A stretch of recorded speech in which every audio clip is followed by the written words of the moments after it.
इस वेले की खबर सामने आ रही है पंजाब तो। पंजाब के वित्त मंत्री ते कांग्रेसी आगू मनप्रीत बादल के पिता अते श्रोमणी अकाली दल के आगू प्रकाश सिंह बादल के भरा गुरदास बादल हुण इस दुनिया विच नहीं रहे।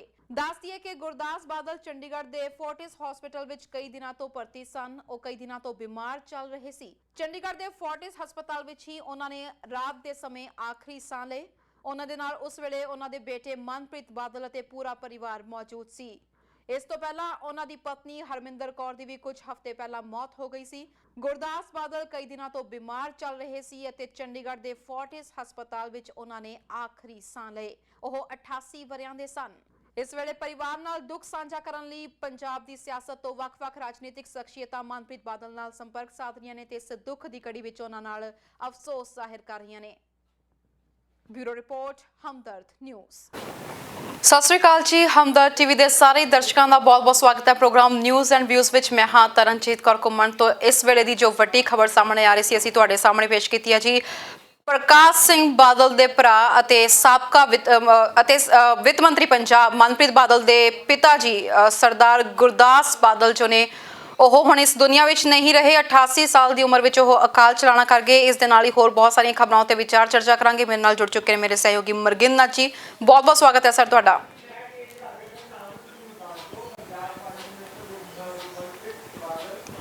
जी बादल साहब की डेथ हुई है जी, ठीक है। जाना अकाली दल नूं तां बहुत वड्डा घाटा जी, परिवार नूं बड़ा वड्डा घाटा। हुण अकाली दल नहीं रहा, हुण कांग्रेस दे नाल हैगे ने। खैर दल बदलियां तो बहुत, बादल साहब भी किसी वेले जिहड़े प्रकाश सिंह बादल है किसी वेले कांग्रेस की सीट के उत्ते इन्हां ने टिकट लड़ा सी जो सब तो पहली वारी इन्हां ने इलैक्शन लड़ी हैगी आ। हाँ परिवार वास्ते हमेशा ही सियाणे बंदे दा जाना घाटा हुंदा जी। पर इन्होंने भी अपने समय के चाहे मुख्यमंत्री नहीं इलैक्ट होए सीगे पर ये मुख्यमंत्री वाले काम ही होंदे सीगे जी। क्यों आम साडे तां परिवारां च आम ही गल है, जो कोई सरपंच हुंदा तां उहदा सारा परिवार ही सरपंच है। वो कई सारी उम्र ही सरपंच रहिंदे आ, कई एक बारी सरपंच बनदे, अगले उन्होंने पोस्टां सरपंच ही तुरियां आउंदियां ने। इत्थे मैं सॉरी टू से दिस थिंग अपने टोरंटो विच भी बथेरे आपदे पिछे सरपंच रखे फिरदे, पता नहीं इत्थे किहड़ी थां ते सरपंच ने वो। बट इन्हां ने भी आपदे समय दे विच पूरी जी इन्हां दी प्रकाश सिंह बादल दे नाल दोने साइड बाय साइड रल के इन्हां ने एक दूजे दा काम कीता। मोस्टली जिहड़ियां इलैक्शन हुंदियां सीगियां उहदे विच कैंपेन वगैरह जिहड़ी रन करदे सीगे ओह यही करदे हुंदे सीगे जी। ते पिछलियां कुछ एक दे विच ठीक है परिवारां च नैक्सट जनरेशन करके कई वारी झगड़े हो जांदे आ। फिर भी जी किसी भी जिंदगी दा जाना परिवार नूं बहुत वड्डा घाटा जी। बिल्कुल सर, मनप्रीत बादल दे ये पिता रह चुके ने ते पिता सन ते नाल प्रकाश सिंह बादल दे भरा सन। राजनीतिक शख्सियत भी रहे ने ते काफ़ी डिफरेंट पर शख्सियत सी अपने भरा दे नालों हो। बिल्कुल जी, देखो सुभाਅ तां रलदे नहीं हुंदे ट्विंस दे भी, ठीक है ना। तो इस करके नैचुरली सुभाਅ वखरा सीगा। इन्हां ने भी इलैक्शन लड़ी आ बट मोस्टली ये पर्दे दे पिछे रह के इन्होंने बहुता काम किया। ईवन सरकार चलाउण दे विच भी इन्हां दा बहुत वड्डा हत्थ हुंदा सीगा, चाहे पूरे नहीं भी आउंदे सीगे। ठीक है बाद च मिसेस सुरिंदर कौर ने ਉਹ ਥਾਂ ਲੈ ਲਿਆ ਸੀਗਾ, ਪਰ ਉਹਨਾਂ ਦੇ ਆਉਣ ਦੇ ਬਾਵਜੂਦ ਵੀ ਜਿਹੜਾ ਕੰਮ ਗੁਰਦਾਸ ਬਾਦਲ ਹੁਣੀ ਕਰਦੇ ਸੀ ਉਹ ਉਹਨਾਂ ਵਾਸਤੇ ਹੁੰਦਾ ਸੀਗਾ ਜੀ। ਤੇ ਔਰ ਦੋਨਾਂ ਭਰਾਵਾਂ ਦੇ ਵਿੱਚ ਬਹੁਤ ਸੋਹਣੀ ਬਣਦੀ ਰਹੀ ਹੈ ਜੀ। ਚਾਹੇ ਠੀਕ ਹੈ इख्तलाफात होंदे ने पोलीटिकल बच्चों करके हो जाते हैं, पर स्टिल दोने जाने फिर भी आपस में मिलते वरतते सीगे जी। बिल्कुल जिहड़े दर्शक हुण साडे नाल जुड़े ने उन्हां नूं दस दईए कि पंजाब के वित्त मंत्री सरदार मनप्रीत बादल के पिता गुरदास बादल जी का देहांत हो गया। तुहानूं पूरी जानकारी दे दईए इस दे बारे विच। सो दस दियां जी किन्नी उम्र सी उन्हां दी ते कित्थे उन्हां ने आखिरी साह लए। इस वेले की खबर सामने आ रही है पंजाब तो। पंजाब के वित्त मंत्री ते कांग्रेसी आगू मनप्रीत बादल के पिता अते श्रोमणी अकाली दल के आगू प्रकाश सिंह बादल के भरा गुरदास बादल हुण इस दुनिया विच नहीं रहे। दस दिए कि गुरदास बादल चंडीगढ़ के फोर्टिस हॉस्पिटल विच कई दिनों तो भर्ती सन। वो कई दिनों तो बीमार चल रहे सी। चंडीगढ़ के फोर्टिस हस्पताल विच ही उन्होंने रात के समय आखिरी साह लए। उन्हां दे नाल उस वेले उन्हां दे बेटे मनप्रीत बादल अते पूरा परिवार मौजूद सी। इस तो पहला उन्हां दी पत्नी हरमिंदर कौर दी भी कुछ हफ्ते पहला मौत हो गई सी। गुरदास बादल कई दिनों तो बीमार चल रहे सी अते चंडीगढ़ के फोर्टिस हस्पताल विच उन्हां ने आखिरी साह लए। ओह 88 वरियां दे सन। इस वेले परिवार नाल दुख साझा करन लई पंजाब दी सियासत तो वख-वख राजनीतिक शख्सियतां मनप्रीत बादल नाल संपर्क साध रहीआं ने ते इस दुख दी कड़ी विच उन्हां नाल अफसोस जाहिर कर रहीआं ने। ब्यूरो ਸੋ ਉਹਨਾਂ ਨਾਲ ਅਫਸੋਸ ਜ਼ਾਹਿਰ ਕਰਨ ਵਾਲਿਆਂ ਦਾ, ਪਰਿਵਾਰ ਨਾਲ ਅਫਸੋਸ ਜ਼ਾਹਿਰ ਕਰਨ ਵਾਲਿਆਂ ਦਾ ਵੀ ਇਸ ਵਕਤ ਕਾਲਸ ਜਾ ਰਹੀਆਂ ਨੇ। ਸੋ ਨੱਤ ਜੀ, ਅਗਲੀ ਖਬਰ ਵੱਲ ਇਸ ਤੋਂ ਬਾਅਦ ਵਧੀਏ। ਇੱਕ ਪੰਜਾਬ ਦੇ ਵਿੱਚ ਇੱਕ ਰਾਜਨੀਤਿਕ ਸ਼ਖਸੀਅਤ ਦਾ ਦੇਹਾਂਤ ਹੋਇਆ। ਹੁਣ ਇਸ ਵਕਤ ਜੇ ਕੈਨੇਡਾ ਦਾ ਰੁਖ ਕਰੀਏ, ਅੱਜ ਪ੍ਰਧਾਨ ਮੰਤਰੀ ਜਸਟਿਨ ਟਰੂਡੋ ਵੱਲੋਂ ਬੈਨੀਫਿਟਸ ਨੂੰ ਲੈ ਕੇ ਕਾਫੀ ਜੋ ਗੱਲਾਂ ਸਾਹਮਣੇ ਆ ਰਹੀਆਂ ਸੀ ਉਹਦੇ ਉੱਤੇ ਬਿਆਨ ਦਿੱਤਾ ਗਿਆ। ਇਹ ਵੀ ਕਿਹਾ ਜਾ ਰਿਹਾ ਸੀ ਕਿ ਫਰਾਡਸ ਵੀ ਸਾਹਮਣੇ ਆ ਰਹੇ ਨੇ। ਸੋ ਇਹਦੇ ਬਾਰੇ ਵਿੱਚ ਤਾਜ਼ਾ ਕੀ ਜਾਣਕਾਰੀ ਹੈ? ਮਿਸਟਰ ਟਰੂਡੋ ਨੇ ਇਹਦੇ ਬਾਰੇ ਵਿੱਚ ਕੀ ਗੱਲ ਆਖੀ ਹੈ? ਦੇਖੋ, ਜਿਹੜੇ ਐਂਡਰੂ ਸ਼ੇਰ ਸਾਹਿਬ ਨੇ, ਆਪੋਜੀਸ਼ਨ ਦੇ ਲੀਡਰ ਨੇ, ਅੱਜ ਉਹਨਾਂ ਨੇ ਇਹ ਇਲਜ਼ਾਮ ਲਾਇਆ ਕਿ 2 ਲੱਖ ਤੋਂ ਉੱਪਰ ਫਰਾਡ ਦੇ ਕੇਸਿਸ ਹੈਗੇ ਨੇ। ਤੇ ਉਹਦੇ ਜਵਾਬ ਦੇ ਵਿੱਚ ਜਿਹੜੇ ਮਿਸਟਰ ਟਰੂਡੋ ਉਹਨਾਂ ਨੇ ਇਹ ਗੱਲ ਜ਼ਰੂਰ ਕਹੀ ਆ, ਕਹਿੰਦੇ ਵੀ ਸਾਨੂੰ ਇਹ ਕਹਾਲ ਸੀ ਕਿ ਲੋਕਾਂ ਤੱਕ ਪੈਸਾ ਜਾਵੇ। ਫਰਾਡ ਹੈਗਾ ਉਹ ਅਸੀਂ ਕਹਿੰਦੇ ਬਾਅਦ 'ਚ ਹੈਂਡਲ ਕਰਾਂਗੇ। ਐਂਡ ਨੈਚੁਰਲੀ ਆ ਫਰਾਡ ਕੁਝ ਪਰਸੈਂਟ ਤਰਨ ਪਹਿਲਾਂ ਤੋਂ ਵੀ ਹੋ ਰਿਹਾ, ਹਮੇਸ਼ਾ ਹੀ ਹੁੰਦਾ, ਅੱਗੇ ਨੂੰ ਵੀ ਹੁੰਦਾ ਰਹੇਗਾ। ਕੁਝ ਪਰਸੈਂਟੇਜ ਲੋਕ ਜ਼ਰੂਰ ਜਿਹਨੂੰ ਕਹਿੰਦੇ ਆ ਥਰੂ ਦਾ ਕ੍ਰੈਕਸ ਨਿਕਲ ਜਾਂਦੇ ਨੇ, ਉਹ ਫੜੇ ਨਹੀਂ ਜਾਂਦੇ। ਪਰ ਮੋਸਟਲੀ ਜਿਹੜਾ ਫਰਾਡ ਆ ਅਖੀਰ ਦੇ ਵਿੱਚ ਟਾਈਮ ਲੱਗਦਾ। ਫਰਾਡ ਨੂੰ ਸਰਕਾਰ ਨੇ ਆਪਾਂ ਪਹਿਲਾਂ ਗੱਲ ਕੀਤੀ ਸੀਗੀ ਹੁਣ ਤੋਂ 3-4 ਹਫ਼ਤੇ ਪਹਿਲਾਂ ਕਿ ਸਰਕਾਰ ਦਾ ਇੱਕ ਵੱਖਰਾ ਡਿਪਾਰਟਮੈਂਟ ਹੈ ਜੀ, ਇਹਦੇ ਉੱਤੇ ਕੰਮ ਕਰ ਰਿਹਾ। ਚਾਹੇ ਬਾਹਰ ਕੋਈ ਵੀ ਬਿਆਨ ਆ ਰਿਹਾ ਵੀ ਕੋਈ ਗੱਲ ਨਹੀਂ ਜੀ, ਜਿਹੜਾ ਫਰਾਡ ਕਰ ਰਿਹਾ ਉਹਨੇ ਅਖੀਰ ਜੀ ਸਰਕਾਰ ਉਹਨਾਂ ਦਾ ਟਰੈਕ ਰੱਖ ਰਹੀ ਹੈ। 2 ਲੱਖ ਦਾ ਤਾਂ ਜੇ ਐਂਡਰੂ ਸ਼ੀਰ ਨੇ ਕਿਹਾ, ਇਦੋਂ ਵੱਧ ਵੀ ਹੋਣਗੇ ਜੀ, ਤੇ ਉਹਦਾ ਟਰੈਕ ਰੱਖ ਰਹੀ। ਅਖੀਰ ਸਭ ਨੂੰ ਪੈਸੇ ਸਣੇ ਪੈਨਲਟੀ ਉਹ ਅਖੀਰ 'ਚ ਮੋੜਨੇ ਪੈਣਗੇ ਜੀ। ਹਾਂ, ਕੁਛ ਇਸ ਤਰ੍ਹਾਂ ਵੱਜ ਜਾਣਗੇ, ਮੈਨੂੰ ਭੁਲੇਖਾ ਲੱਗ ਗਿਆ। There going to be something, but still ਜਿਹੜੇ ਫਰਾਡ ਵਾਲੇ ਆ ਉਹਨਾਂ ਨੂੰ ਅਖੀਰ ਪੈਸੇ ਮੋੜਨੇ ਹੀ ਪੈਣਗੇ ਜੀ। ਸਰ, ਫਰਾਡ ਦੀ ਗੱਲ ਹੋ ਰਹੀ ਹੈ, ਕਈ ਇਹੋ ਜਿਹੇ ਕਿਸੇ ਵੀ ਸਾਹਮਣੇ ਆ ਰਹੇ ਨੇ। ਪਰ ਮੈਂ ਨਾਲ ਹੀ ਆਪਣੇ ਦਰਸ਼ਕਾਂ ਨੂੰ ਦੱਸ ਦਵਾਂ, ਕਿਉਂਕਿ ਬੀਤੇ ਕਈ ਦਿਨਾਂ ਤੋਂ ਸਾਨੂੰ ਫਲਾਈਟਸ ਨੂੰ ਲੈ ਕੇ ਬਹੁਤ ਜ਼ਿਆਦਾ ਕਾਲਸ ਆ ਰਹੀਆਂ ਸੀ ਕਿ ਟੋਰਾਂਟੋ ਤੋਂ ਜਿਹੜੀਆਂ ਫਲਾਈਟਸ ਇੰਡੀਅਨਸ ਨੂੰ ਲੈ ਕੇ ਜਾਣਗੀਆਂ, ਉਹਦੇ ਬਾਰੇ ਵਿੱਚ ਕੋਈ ਅਪਡੇਸ਼ਨ ਹੋਵੇ। ਸੋ ਆਪਣੇ ਦਰਸ਼ਕਾਂ ਨੂੰ ਅਸੀਂ ਦੱਸ ਦਈਏ ਕਿ ਲੇਟੈਸਟ ਜੋ ਅਪਡੇਸ਼ਨ ਆਈ ਹੈ, ਟੋਰਾਂਟੋ ਤੋਂ ਕਦੋਂ ਤੋਂ ਫਲਾਈਟਸ ਚੱਲਣੀਆਂ ਨੇ, ਇਹਨਾਂ ਵਿੱਚ ਕੌਣ-ਕੌਣ ਸਵਾਰ ਹੋ ਸਕਦਾ, ਕਿੱਥੇ ਟਿਕਟਸ ਬੁੱਕ ਕਰਵਾਉਣੀਆਂ ਨੇ, ਕਿਵੇਂ ਰਜਿਸਟ੍ਰੇਸ਼ਨ ਕਰਵਾਉਣੀ ਹੈ, ਤੇ ਇੰਡੀਆ ਜਾ ਕੇ 14 ਦਿਨ ਲਈ ਕੁਆਰੰਟਾਈਨ ਜੋ ਪੀਰੀਅਡ ਹੋਏਗਾ ਉੱਥੇ ਕਿਵੇਂ ਰਹਿਣਾ, ਇਹਦੇ ਬਾਰੇ ਵਿੱਚ ਪੂਰੀ ਜਾਣਕਾਰੀ ਅਸੀਂ ਟੋਰਾਂਟੋ ਕੌਂਸੂਲੇਟ ਤੋਂ ਅਸੀਂ ਲਈ ਹੈ। Consulate general of India in Toronto Apurva Shrivastava ਜੀ ਸਾਡੇ ਨਾਲ ਜੁੜੇ ਸੀ ਤੇ ਉਹਨਾਂ ਤੋਂ ਪੂਰੀ ਅਸੀਂ ਇਹ ਜਾਣਕਾਰੀ ਲਈ ਆ। ਪ੍ਰੋਗਰਾਮ ਦੇ ਅਖੀਰ ਵਿੱਚ ਤੁਹਾਨੂੰ ਇਹ ਪੂਰਾ ਦਿਖਾਵਾਂਗੇ। ਸੋ ਫਲਾਈਟਸ ਨੂੰ ਲੈ ਕੇ ਪ੍ਰੋਗਰਾਮ ਦੇ ਟਾਈਮਿੰਗ ਦੇ ਵਿੱਚ ਪਲੀਜ਼ ਕੋਈ ਕਾਲ ਨਾ ਕਰਿਓ। ਅਸੀਂ ਕੋਸ਼ਿਸ਼ ਕਰਾਂਗੇ ਕਿ ਪ੍ਰੋਗਰਾਮ ਦੇ ਅਖੀਰ ਵਿੱਚ ਤੁਹਾਨੂੰ ਇਹ ਸਾਰੀ ਡਿਟੇਲ ਵਿੱਚ ਜਾਣਕਾਰੀ ਦਿੱਤੀ ਜਾਵੇ। ਸਰ, ਓਨਟਾਰੀਓ ਦੀ ਹੁਣ ਗੱਲ ਕਰੀਏ ਕੈਨੇਡਾ ਤੋਂ ਬਾਅਦ, ਤਾਂ ਓਨਟਾਰੀਓ ਦੇ ਵਿੱਚ ਮਿਸਟਰ ਫੋਰਡ ਨੇ ਅੱਜ ਅਨਾਉਂਸਮੈਂਟ ਕੀਤੀ ਹੈ, ਜਿਹਦੇ ਵਿੱਚ ਦੱਸਿਆ ਗਿਆ ਕਿ ਕਿਹੜੇ-ਕਿਹੜੇ ਅਦਾਰੇ ਖੁੱਲ੍ਹਣ ਜਾ ਰਹੇ ਨੇ। ਹਾਲਾਂਕਿ ਕੇਸਿਸ ਕਦੇ ਘਟ ਜਾਂਦੇ ਆ, ਕਦੇ ਵੱਧ ਜਾਂਦੇ ਆ, ਪਰ ਇਸ ਦੇ ਬਾਵਜੂਦ ਅਦਾਰੇ ਖੁੱਲ੍ਹਣੇ ਸ਼ੁਰੂ ਹੋ ਗਏ ਨੇ।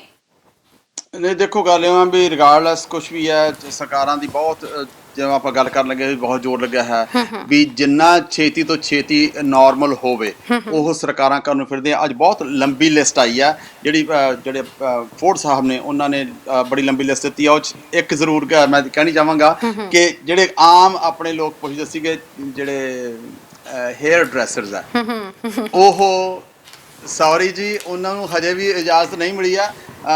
ਹਾਂ, ਕਿਉਂਕਿ ਉਹਦੇ ਉੱਤੇ ਸਵਾਲ ਕੀਤਾ ਗਿਆ ਸੀਗਾ ਜਦੋਂ ਫੋਰਡ ਸਾਹਿਬ ਨੇ ਇਹ ਗੱਲ ਕਹੀ ਹੈ, ਦੇਖੋ ਮੇਰੇ ਆਪ ਦੇ ਵਾਲ ਦੇਖੋ ਕਿੰਨੇ ਲੰਬੇ ਹੋਏ ਹੋਏ ਨੇ, ਮੈਂ ਤਾਂ ਆਪ ਨਹੀਂ ਕਟਾਏ। ਤੇ ਪਰ ਜਿਹੜੀ ਗੱਲ ਇਸ ਮਾਮਲੇ ਦੇ ਵਿੱਚ ਹੈਗੀ ਆ, ਮੈਂ ਲਿਸਟ ਲੱਭਣ ਲੱਗਾ ਹੈ ਮੇਰੀ, something I last the list, but ਬੜੀ ਲੰਬੀ ਲਿਸਟ ਆ ਜਿਹਦੇ ਨਾਲ ਕਿ ਤੁਸੀਂ ਬਹੁਤ ਥਾਵਾਂ 'ਤੇ ਜਾ ਸਕੋਗੇ।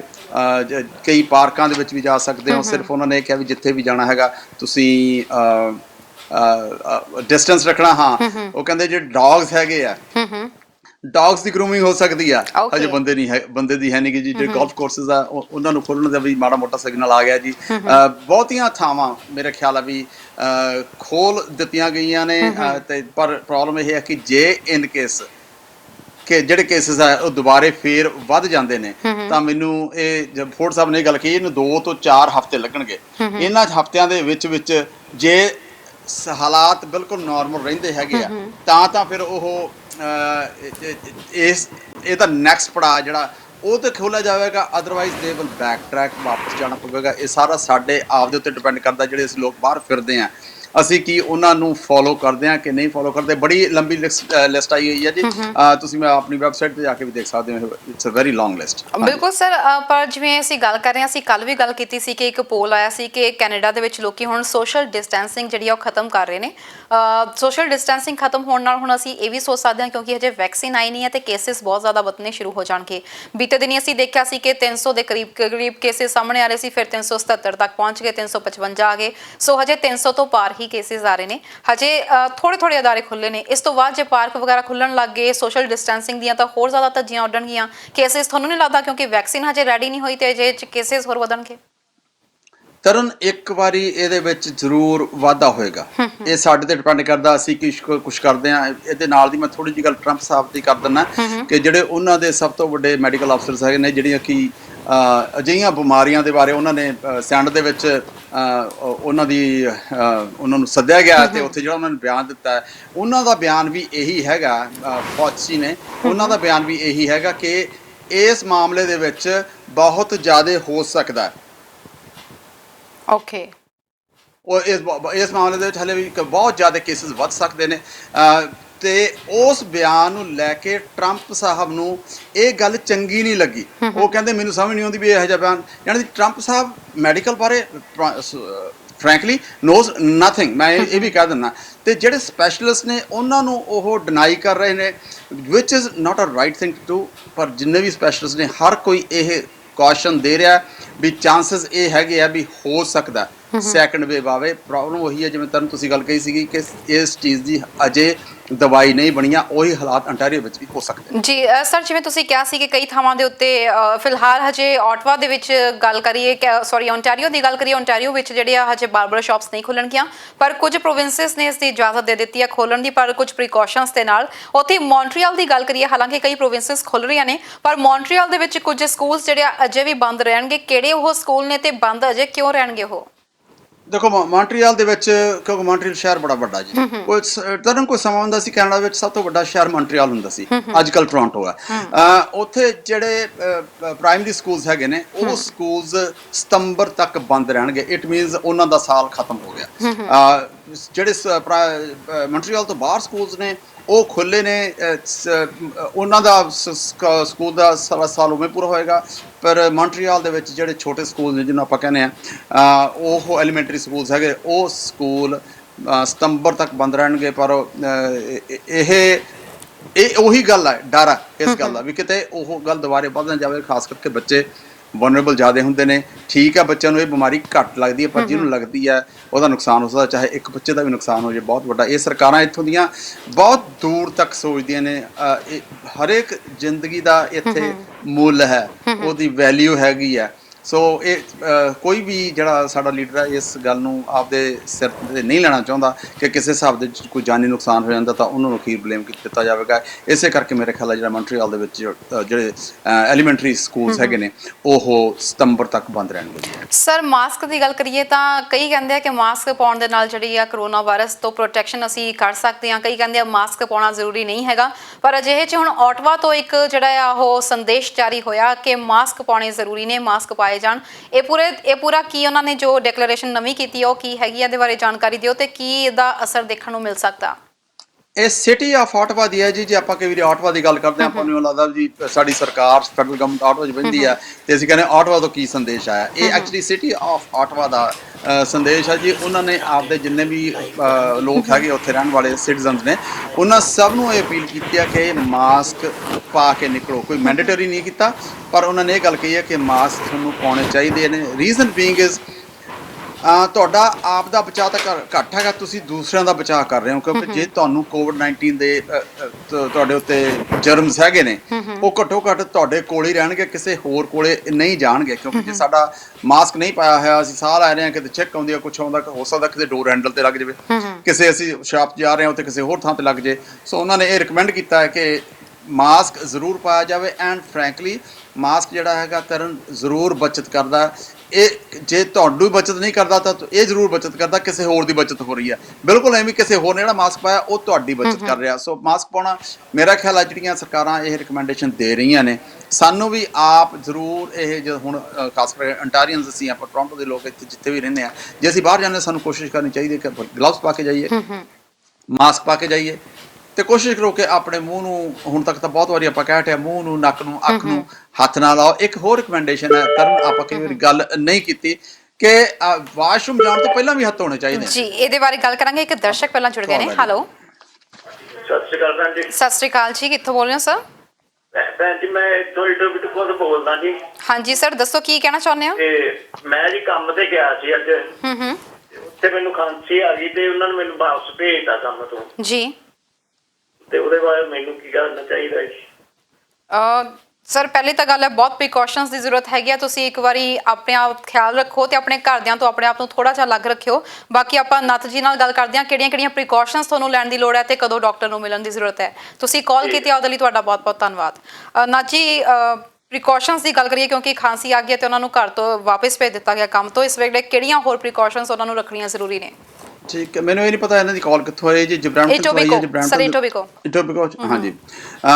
ਟੋਰਾਂਟੋ ਦੇ ਵਿੱਚ ਮੈਨੂੰ ਐਗਜ਼ੈਕਟਲੀ ਪਤਾ ਨਹੀਂ ਕਿਹੜੀ ਥਾਂ ਤੇ ਚੈੱਕ ਕਰਦੇ ਨੇ, ਬਸ ਬਰੈਂਪਟਨ ਦੇ ਵਿੱਚ ਹੀ ਜਿਹੜਾ ਸਾਡਾ ਪੁਰਾਣਾ ਹਸਪੀਟਲ ਹੁੰਦਾ ਸੀਗਾ ਪੀਲ ਮੈਮੋਰੀਅਲ, ਉਸ ਜਗ੍ਹਾ ਤੇ ਸਪੈਸ਼ਲੀ ਕੋਵਿਡ-19 ਦੇ ਕੇਸਾਂ ਦੀ ਕੋਈ ਚੈਕਿੰਗ ਹੁੰਦੀ ਆ। ਤੁਸੀਂ ਕਿਸੇ ਵੀ ਜਾ ਕੇ ਆਪਦਾ ਵੇਲੇ ਜਾ ਕੇ ਆਪਦਾ ਟੈਸਟ ਕਰਵਾ ਸਕਦੇ ਹੋ। ਇਹਨਾਂ ਨੂੰ ਮੇਰੀ ਇਹੀ ਰਿਕਮੈਂਡੇਸ਼ਨ ਹੈ ਜੀ, ਆਪਦੇ ਡਾਕਟਰ ਨੂੰ ਕੰਟੈਕਟ ਕਰਨ। ਡਾਕਟਰ ਇਹਨਾਂ ਨੂੰ ਦੱਸੇਗਾ ਕਿੱਥੇ ਆਉਣਾ। ਇਹਨਾਂ ਨੇ ਆਪਦੇ ਡਾਕਟਰ ਕੋਲੇ ਨਹੀਂ ਜਾਣਾ।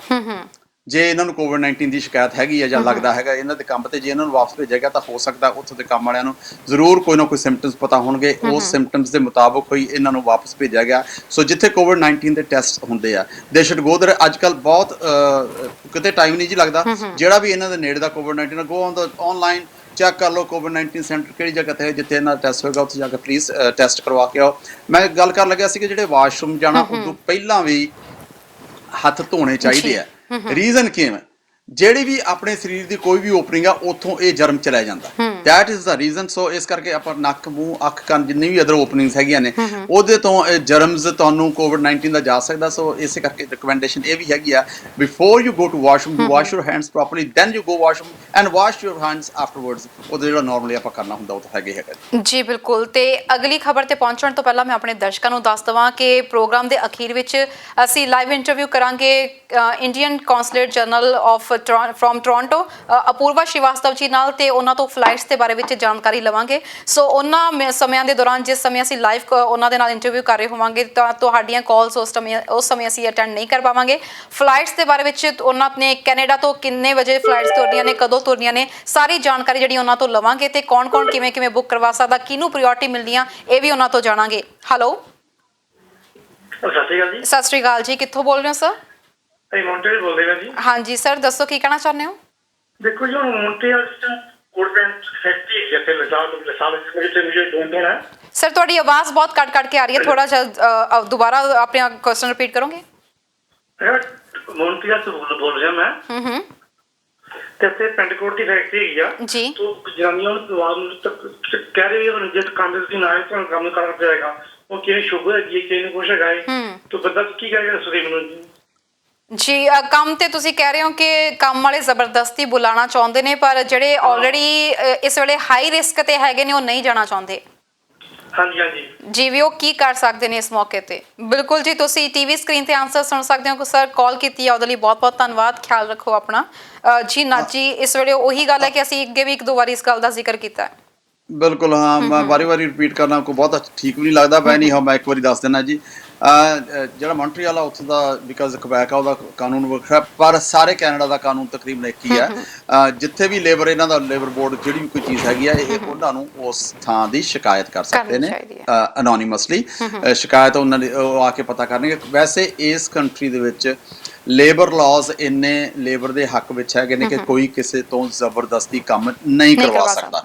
It's a very simple, it's not it is ਸ਼ੋਸ਼ਣ ਨਹੀਂ ਕਰ ਸਕਦਾ ਕੋਈ ਵੀ। ਹਾਂ, ਤੁਹਾਨੂੰ ਜੇ ਨਹੀਂ ਇਸ ਗੱਲ ਦਾ ਪਤਾ ਅਗਲਾ ਘੁੱਟ ਕੇ ਕੰਮ ਕਰਵਾ ਰਿਹਾ ਤਾਂ ਤੁਹਾਨੂੰ ਆਪਦੇ ਰਾਈਟਸ ਦਾ ਪਤਾ ਹੋਣਾ ਚਾਹੀਦਾ। ਤੁਸੀਂ ਕਿਸੇ ਨਾ ਕਿਸੇ ਆਪਦੇ ਵਕੀਲ ਤੋਂ ਸਲਾਹ ਲਓ, ਜੇ ਤੁਹਾਨੂੰ ਜੇ ਕੋਈ ਹੋ ਸਕਦਾ ਇਹਦੇ ਤੇ ਤੁਹਾਨੂੰ ਕੋਈ ਡੈਮੇਜਸ ਵੀ ਮਿਲ ਸਕਣ। ਪਰ ਮੈਂ ਤੁਹਾਨੂੰ ਇਹ ਜ਼ਰੂਰ ਸਲਾਹ ਦੇਵਾਂਗਾ ਕਿਸੇ ਚੰਗੇ ਵਕੀਲ ਤੋਂ ਤੁਸੀਂ ਇਸ ਗੱਲ ਦੀ ਸਲਾਹ ਲਓ ਕਿ ਪਰ ਇੰਨੀ ਗੱਲ ਜ਼ਰੂਰ ਹੈ ਕਿ ਇਸ ਕੰਟਰੀ ਦੇ ਵਿੱਚ ਤੁਹਾਨੂੰ ਕੋਈ ਵੀ ਜ਼ਬਰਦਸਤੀ ਕੰਮ ਨਹੀਂ ਕਰਵਾ ਸਕਦਾ। ਜੀ ਬਿਲਕੁਲ। ਤੇ ਸਰ ਨੈਕਸਟ ਅਸੀਂ ਖਬਰ ਦੀ ਗੱਲ ਕਰੀਏ ਤਾਂ ਇੱਕ ਖਬਰ ਜਿਹੜੀ ਸਾਹਮਣੇ ਆ ਰਹੀ ਸੀ, ਸਾਡਾ ਕੋਈ ਵੀ ਪ੍ਰੋਗਰਾਮ ਜਿਹੜਾ ਹੁੰਦਾ ਉਹ ਮਿਸਟਰ ਟਰੰਪ ਤੋਂ ਬਿਨਾਂ ਅਧੂਰਾ ਹੁੰਦਾ ਕਿਉਂਕਿ ਸਾਡਾ ਗੁਆਂਢੀ ਮੁਲਕ ਹੈ। ਤੇ ਅਜਿਹੇ ਵਿੱਚ ਅਸੀਂ ਉਹਨਾਂ ਦੀ ਵੀ ਗੱਲਬਾਤ ਕਰਦੇ ਹਾਂ। ਕੈਲੀਫੋਰਨੀਆ ਤੋਂ ਵੱਖ-ਵੱਖ ਟਾਈਪ ਤੋਂ ਸਾਡੇ ਦਰਸ਼ਕ ਜਿਹੜੇ ਦੇਸ਼ਾਂ ਤੋਂ ਜੁੜੇ ਹੁੰਦੇ ਨੇ। ਮਿਸਟਰ ਟਰੰਪ ਦੇ ਬਾਰੇ ਵਿੱਚ ਉਹ ਅਕਸਰ ਆਪਣੇ ਬਿਆਨਾਂ ਤੋਂ ਪਲਟ ਜਾਂਦੇ ਨੇ ਕਿ ਕੁਝ ਕਹਿੰਦੇ ਨੇ, ਉਸ ਤੋਂ ਬਾਅਦ ਆਪਣੇ ਬਿਆਨ ਤੋਂ ਪਲਟ ਗਏ। ਦੈਨ ਇੱਕ ਉਹਨਾਂ ਦੀ ਜਿਹੜੀ ਹੈ ਇਸ ਵਕਤ ਕਲਿੱਪ ਬਹੁਤ ਜ਼ਿਆਦਾ ਵਾਇਰਲ ਹੋ ਰਹੀ ਹੈ, ਬਹੁਤ ਬਾਹਰ ਆਈ ਹੈ, ਉਹਦੇ ਬਾਰੇ ਵਿੱਚ ਜ਼ਰੂਰ ਜਾਣਕਾਰੀ ਦਿਓ, ਜਿਹਨੂੰ ਦੇਖ ਕੇ ਹੁਣ ਉਹ ਕਹਿ ਸਕਦੇ ਨੇ ਕਿ ਵਾਕਈ ਉਹਨਾਂ ਨੇ ਉਹ ਗੱਲ ਆਖੀ ਸੀ। ਜਦੋਂ ਇਹਨਾਂ ਦੀ ਇੰਪੀਚਮੈਂਟ ਚੱਲ ਰਹੀ ਸੀਗੀ ਕਿ ਇਹਨਾਂ ਨੂੰ ਆਫਿਸ ਦੇ ਵਿੱਚੋਂ ਹਟਾ ਦੇਣਾ ਚਾਹੀਦਾ, ਉਹਦੇ ਵਿੱਚ ਅਖੀਰ ਵੋਟ ਪੈਂਦੀ ਹੈ ਜੀ, ਸੈਨੇਟ ਦੇ ਵਿੱਚ ਪੈਂਦੀ ਹੈ। ਜੇ ਸੈਨੇਟ ਦੇ ਜੇ ਲੋਅਰ ਹਾਊਸ ਪੈਂਦੀ ਹੈ, ਸੈਨੇਟ ਦੇ ਵਿੱਚ ਪੈਂਦੀ ਹੈ। ਸੈਨੇਟ ਦੀ ਜਿਹੜੀ ਵੋਟ ਪਈ ਆ ਉਹ ਜ਼ਿਆਦਾ ਕਾਊਂਟ ਕਰਦੀ ਹੈ। ਸੈਨੇਟ ਦੇ ਵਿੱਚ ਟਰੰਪ ਸਾਹਿਬ ਦੀ ਪਾਰਟੀ ਮੈਜੋਰਟੀ ਵਿੱਚ ਸੀਗੀ ਤੇ ਇਹ ਇੰਪੀਚ ਨਹੀਂ ਹੋਏ। ਉਸ ਵੇਲੇ ਰੌਲਾ ਇਹ ਚੱਲ ਰਿਹਾ ਸੀਗਾ ਕਿ ਇਹਨਾਂ ਨੇ ਰਸ਼ੀਅਨ ਇੰਟਰਫੀਅਰੈਂਸ ਹੈਗੀ ਆ, ਉਹਦੇ ਵਿੱਚ ਇੱਕ ਬਿਆਨ ਇੱਕ ਅਜਿਹੀ ਗੱਲ ਵੀ ਆਈ ਸੀ ਕਿ ਜਿਹੜਾ ਰਸ਼ੀਆ ਦੇ ਨਾਲ ਦਾ ਕ੍ਰਾਈਮੀਆ, ਉਸ ਜਗ੍ਹਾ ਦੇ ਵਿੱਚ ਕੀ ਰੌਲਾ ਹੈਗਾ, ਤੇ ਉੱਥੋਂ ਦੀ ਜਿਹੜੀ ਯੂਕਰੇਨ ਹੈ, ਯੂਕਰੇਨ ਦੇ ਕੰਟਰੀ ਦੇ ਜਿਹੜੇ ਉੱਥੇ ਐਂਬੈਸਡਰ ਸੀਗਾ, ਉਹਦੇ ਬਾਰੇ ਇੱਕ ਵਾਇਰਲ ਹੋਈ ਹੈ ਜਿਹਦੇ ਵਿੱਚ ਵੀਡੀਓ ਬਾਹਰ ਆ ਗਈ ਹੈ ਜਿਹੜੀ ਕਿ ਡੈਮੋਕ੍ਰੈਟਸ ਨੇ ਮੰਗੀ ਹੈ। ਉਸ ਤੱਕ ਟਰੰਪ ਸਾਹਿਬ ਇਹੀ ਕਹਿੰਦੇ ਰਹੇ ਆ ਕਿ ਮੇਰੀ ਕੋਈ ਇਨਵੋਲਵਮੈਂਟ ਨਹੀਂ, ਪਰ ਉਸ ਵੀਡੀਓ ਦੇ ਵਿੱਚ ਟਰੰਪ ਸਾਹਿਬ ਨੇ ਇਹ ਵੀ ਕਿਹਾ ਕਿ ਯੂਕਰੇਨ ਦੇ ਵਿੱਚ ਜਿਹੜਾ US ਦਾ ਜਿਹੜੀ ਐਂਬੈਸਡਰ ਹੈਗੀ ਆ ਉਹਨੂੰ ਫਾਇਰ ਕਰ ਦਿਓ। ਹਾਲਾਂਕਿ ਉਹਨੂੰ ਫਾਇਰ ਕਰਨ ਵਾਲੀ ਕੋਈ ਗੱਲਬਾਤ ਨਹੀਂ ਸੀ, ਸਿਰਫ ਉਹਨੇ ਇੰਪੀਚਮੈਂਟ ਦੀ ਕੋਈ ਗੱਲ ਕੀਤੀ ਸੀ ਕਿ ਉਹਨੇ ਜਿਹੜੀ ਗੱਲ ਕੀਤੀ ਸੀ ਉਹ ਸਹੀ ਹੀ ਕਰਦੀ ਸੀ, ਪਰ ਟਰੰਪ ਸਾਹਿਬ ਨੂੰ ਅਜਿਹੀਆਂ ਗੱਲਾਂ ਪਸੰਦ ਨਹੀਂ ਹੈ। ਔਰ ਉਹਦੇ ਵਿੱਚ ਬਿਲਕੁਲ ਸਾਫ਼ ਟਰੰਪ ਸਾਹਿਬ ਦੀ ਆਵਾਜ਼ ਆ ਰਹੀ ਹੈ ਕਿ ਇਹਨੂੰ ਫਾਇਰ ਕਰ ਦਿਓ, ਔਰ ਨੈਕਸਟ ਡੇ ਉਸ ਐਂਬੈਸਡਰ ਨੂੰ ਫਾਇਰ ਕਰ ਦਿੱਤਾ ਗਿਆ ਸੀਗਾ, ਜਿਹਨੂੰ ਕਿ ਟਰੰਪ ਸਾਹਿਬ ਪਹਿਲਾਂ ਮੁੱਕਰਦੇ ਹੀ ਰਹੇ ਨੇ। ਹੁਣ ਇਹ ਨਹੀਂ ਪਤਾ ਡੈਮੋਕ੍ਰੈਟਸ ਇਹਦੇ ਉੱਤੇ ਕੀ ਐਕਸ਼ਨ ਲੈਣਗੇ, ਅੱਗੇ ਤੱਕ ਕਿਹੜੀ ਗੱਲ ਤੇ, ਪਰ ਟਰੰਪ ਸਾਹਿਬ ਪਤਾ ਨਹੀਂ, ਆਈ ਡੋਨਟ ਨੋ, ਮੈਨੂੰ ਕਈ ਵਾਰੀ ਅਮਰੀਕਨਸ ਦੇ ਉੱਤੇ ਵੀ ਇਸ ਗੱਲ ਦਾ ਤਰਸ ਆਉਂਦਾ ਕਿ ਇੱਕ ਐਸਾ ਪ੍ਰੈਜ਼ੀਡੈਂਟ ਉਹਨਾਂ ਨੇ ਚੁਣਿਆ ਕਿ ਜਿਹੜਾ ਹਮੇਸ਼ਾ ਹੀ ਕੰਟਰੋਵਰਸੀ, ਐਕਚੁਅਲੀ ਕਿਤੇ ਕੰਟਰੋਵਰਸੀ ਨਹੀਂ, ਹਰ ਰੋਜ਼ ਨਵੀਂ ਕੰਟਰੋਵਰਸੀ ਆ। ਇਹਦੇ ਉੱਤੇ ਵੀ ਇੱਕ ਵੱਖਰੀ ਤੁਸੀਂ ਖਬਰਾਂ ਰੱਖ ਸਕਦੇ ਹੋ ਵੀ ਇਕੱਲਾ ਟਰੰਪ ਦੇ ਉੱਤੇ ਘੰਟੇ ਦੀਆਂ ਖਬਰਾਂ ਰੱਖੀਆਂ ਜਾ ਸਕਦੀਆਂ ਨੇ। ਹਰ ਰੋਜ਼ ਨਵੀਂ ਕੰਟਰੋਵਰਸੀ, ਇਹਨਾਂ ਦੀ ਕੁਛ ਨਾ ਕੁਛ ਨਵੀਂ ਤੁਰੀ ਆਉਂਦੀ ਹੈ। ਧੰਨ ਨੇ ਉਹ ਲੋਕ ਜਿਹੜੇ ਇਹਨੂੰ ਝੱਲ ਰਹੇ ਨੇ ਇਸ ਵੇਲੇ। ਫਰੈਂਕਲੀ ਜਿਹੜੀ ਓਪੀਨੀਅਨ ਪੋਲ ਆ ਉਹ ਆਪਣੇ ਆਪ ਦੱਸ ਰਹੀ ਹੈ ਇਸ ਵੇਲੇ ਓਪੀਨੀਅਨ ਪੋਲ ਦੇ ਵਿੱਚ ਟਰੰਪ ਸਾਹਿਬ ਇਸੇ ਕਰਕੇ ਪਿੱਛੇ ਜਾ ਰਹੇ ਨੇ। ਬਿਲਕੁਲ ਸਰ, ਗੱਲ ਕਰੀਏ ਇਸ ਵਕਤ ਹਮੇਸ਼ਾ ਅਸੀਂ ਦੇਖਦੇ ਹਾਂ ਕਿ ਬਹੁਤ ਸਾਰੇ ਲੋਕ ਜਿਹੜੇ ਨੇ ਆਪਣੀਆਂ ਜਾਨਾਂ ਰੋਡ ਐਕਸੀਡੈਂਟਸ ਵਿੱਚ ਗਵਾ ਦਿੰਦੇ ਨੇ। ਅਜਿਹੇ ਵਿੱਚ ਹਮੇਸ਼ਾ ਸਵਾਲ ਉੱਠਦੇ ਨੇ ਕਿ ਲਾਇਸੈਂਸ ਕਿਵੇਂ ਜਾਰੀ ਕੀਤੇ ਜਾਣ, ਪ੍ਰੋਪਰ ਡਰਾਈਵਿੰਗ ਦੇ ਟੈਸਟ ਲਏ ਜਾਂਦੇ ਨੇ, ਰੋਡ ਟੈਸਟ ਲਏ ਜਾਂਦੇ ਨੇ। ਗੱਲ ਕਰੀਏ ਭਾਰਤ ਵਰਗੇ ਮੁਲਕਾਂ ਦੀ ਗੱਲ ਕਰੀਏ ਤਾਂ ਅਸੀਂ ਉੱਥੇ ਕਹਿ ਦਿੰਦੇ ਹਾਂ ਫਿਰ ਵੀ ਕੁਝ ਹੇਰਾਫੇਰੀ ਹੋ ਜਾਂਦੀ ਹੈ ਤੇ ਡਰਾਈਵਿੰਗ ਟੈਸਟ ਜਿਹੜੇ ਆ ਉਹਦੇ ਬਿਨਾਂ ਹੀ ਜਿਹੜੇ ਆ ਲਾਇਸੈਂਸ ਇਸ਼ੂ ਕੀਤੇ ਜਾ ਰਹੇ ਨੇ। ਪਰ ਇਸ ਦੇ ਬਾਵਜੂਦ ਜਿਹੜਾ ਆ ਅਸੀਂ ਦੇਖ ਰਹੇ ਹਾਂ ਕਿ ਇਹ ਜਿਹੀ ਇੱਕ ਵਧੀਆ ਵਿਕਸਿਤ ਦੇਸ਼ ਤੋਂ ਇਹ ਖਬਰ ਸਾਹਮਣੇ ਆ ਰਹੀ ਹੈ ਕਿ ਜਿੱਥੇ ਬਿਨਾਂ ਡਰਾਈਵਿੰਗ ਟੈਸਟ ਲਏ ਲਾਇਸੈਂਸ ਇਸ਼ੂ ਕਰ ਦਿੱਤੇ ਗਏ ਨੇ। ਉਹ ਜ਼ਰੂਰ ਦੱਸਿਓ ਤੇ ਦੇਸ਼ ਦਾ ਨਾਮ ਵੀ ਜ਼ਰੂਰ ਦੱਸਿਓ ਕਿ ਕਿਸ ਦੇਸ਼ ਤੋਂ ਹੋਇਆ ਇਹ। ਹਾਂਜੀ, ਐਕਚੁਅਲੀ ਸਟੇਟ ਹੈ ਜੀ ਆਪਣੇ US ਦੇ ਵਿੱਚ, ਜਾਰਜੀਆ ਸਟੇਟ ਹੈਗੀ ਹੈ ਜੀ, ਸਾਊਥ ਵਿੱਚ ਹੈ। ਉੱਥੇ 19,000 ਤੋਂ, ਮੈਂ ਪਰਸੋਂ ਦੀ ਗੱਲ ਕਰ ਰਿਹਾ, 19,000 ਤੋਂ ਉੱਪਰ ਲਾਇਸੈਂਸ ਇਸ਼ੂ ਕਰ ਦਿੱਤੇ ਗਏ ਸੀਗੇ। ਗੱਲ ਕਰਾਂਗੇ ਜੀ, ਇੱਕ ਕਾਲ ਲੈ ਲਈਏ। ਹੈਲੋ ਸਤਿ ਸ਼੍ਰੀ ਅਕਾਲ ਜੀ। ਹਾਂਜੀ ਸਤਿ ਸ਼੍ਰੀ ਅਕਾਲ ਤਾਨੀ। ਹਾਂਜੀ, ਤੁਹਾਡਾ ਪ੍ਰੋਗਰਾਮ ਸਾਨੂੰ ਬਹੁਤ ਵਧੀਆ ਲੱਗਦਾ ਹੈ। Thank you so much ma'am. ਬਹੁਤ ਕੁਝ ਸਿੱਖਣ ਨੂੰ ਮਿਲਦਾ ਹੈ। Thank you so much ma'am. ਕਿੱਥੋਂ ਬੋਲ ਰਹੇ ਹੋ ਤੁਸੀਂ? ਹਾਂਜੀ, ਮੌਂਟਰੀਅਲ ਤੋਂ ਬੋਲਦੇ ਹਾਂ ਜੀ। ਹਾਂਜੀ, ਮੇਰਾ ਕੁਐਸਚਨ ਸੀਗਾ ਵੀ ਗੁਰਦੁਆਰਾ ਸਾਹਿਬ ਕਦੋਂ ਖੁੱਲ ਸਕਦੇ ਨੇ? ਵੀ ਸਾਡੀ ਮੈਰਿਜ ਸੀਗੀ ਜੁਲਾਈ ਦੇ ਐਂਡ 'ਚ, ਤੇ ਕਿੰਨੇ ਮਤਲਬ ਕਿ ਪਰਸਨ ਅਲਾਉਡ ਹੋ ਸਕਦੇ ਨੇ ਜੀ, ਇਹਦੇ ਬਾਰੇ ਦੱਸ ਦੋਗੇ? ਬਿਲਕੁਲ ਜੀ, ਤੁਸੀਂ ਟੀਵੀ ਸਕਰੀਨ ਤੇ ਆਨਸਰ ਸੁਣ ਸਕਦੇ ਹੋ। ਮੈਮ ਕਾਲ ਕੀਤੀ ਉਹਦੇ ਲਈ ਬਹੁਤ ਬਹੁਤ ਧੰਨਵਾਦ। Thank you so much. Sir, ਅਸੀਂ ਕੱਲ ਵੀ ਗੱਲ ਕੀਤੀ ਸੀ ਕਿ ਟਾਈਨੀ ਜਿਹੜੇ ਫੰਕਸ਼ਨਸ ਨੇ ਉਹਨਾਂ ਦਾ ਰਿਵਾਜ ਕਾਫੀ ਜ਼ਿਆਦਾ ਲੋਕਾਂ 'ਚ ਵੱਧ ਰਿਹਾ ਵਾ, ਤੇ ਅਜਿਹੇ ਵਿੱਚ ਇਹਨਾਂ ਦੇ ਸਵਾਲ ਦਾ ਜਵਾਬ ਜ਼ਰੂਰ ਦਿੱਤਾ ਜਾਏ। ਬਿਲਕੁਲ ਜੀ, ਮੈਂ ਇਹਨਾਂ ਦਾ ਜਵਾਬ ਦਿੰਦਾ ਜੀ। ਪਹਿਲਾਂ ਆਪਾਂ ਪਹਿਲੀ ਜਿਹੜੀ ਗੱਲ ਕਰ ਰਹੇ ਸੀ ਕਿ 19,000 ਲਾਇਸੈਂਸ ਜਾਰਜੀਆ ਦੇ ਵਿੱਚ ਇਸ਼ੂ ਕੀਤੇ ਗਏ ਨੇ। ਉਹ ਜਿਹੜੇ ਲਾਇਸੈਂਸ ਇਸ਼ੂ ਕੀਤੇ ਗਏ ਤਰਨ, ਉਹਦਾ ਵੀ ਰੀਜ਼ਨ ਹੈ ਕਿਉਂਕਿ ਸਾਰਾ ਕੁਝ ਬੰਦ ਪਿਆ ਇਸ ਵੇਲੇ। ਜਾਰਜੀਆ ਦੀ ਗਵਰਨਮੈਂਟ ਨੇ ਇਹ ਸੋਚਿਆ ਕਿ ਕਿਉਂ ਨਾ ਲਾਇਸੈਂਸ ਬਿਨਾਂ ਟੈਸਟ ਤੋਂ ਇਸ਼ੂ ਕਰ ਦੇਣੇ, ਪਰ ਉਹਦੀ ਸ਼ਰਤ ਹੈ ਇੱਕ। ਉਹ ਸ਼ਰਤ ਕੋਈ ਮਾੜੀ ਸ਼ਰਤ ਨਹੀਂ ਹੈ। 40 ਘੰਟੇ ਆਨਲਾਈਨ, ਪਹਿਲਾਂ ਜਿਹਨੇ ਵੀ ਲਾਇਸੈਂਸ ਲੈਣਾ ਉਹਨੂੰ 40 ਘੰਟੇ ਆਨਲਾਈਨ ਟ੍ਰੇਨਿੰਗ ਹੈ।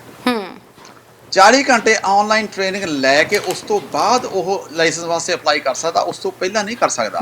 ਹਾਂ, ਜਿਹੜੀ ਐਕਚੁਅਲ ਟ੍ਰੇਨਿੰਗ ਹੈਗੀ ਆ ਉਹ ਨਹੀਂ ਆ, ਪਰ ਐਕਚੁਅਲ ਟ੍ਰੇਨਿੰਗ ਜ਼ਰੂਰ ਹੋਣੀ ਚਾਹੀਦੀ ਹੈ। ਮੈਂ ਇਹ ਚਾਹੁੰਦਾ ਕਿ ਜਦ ਤੱਕ ਤੁਸੀਂ ਰੋਡ ਤੇ ਗਏ ਹੋਈ ਨਹੀਂ, ਤੁਹਾਨੂੰ ਪਤਾ ਹੀ ਨਹੀਂ ਹੈ ਕਰਨਾ ਕੀ ਹੈ। ਕੱਲੀ ਵਰਚੁਅਲ ਟ੍ਰੇਨਿੰਗ ਅੱਜ ਕੱਲ੍ਹ ਬੱਚਿਆਂ ਨੂੰ ਜਿਹੜੇ ਕੰਪਿਊਟਰਾਈਜ਼ਡ ਕਰਦੇ ਨੇ, they are very good at it.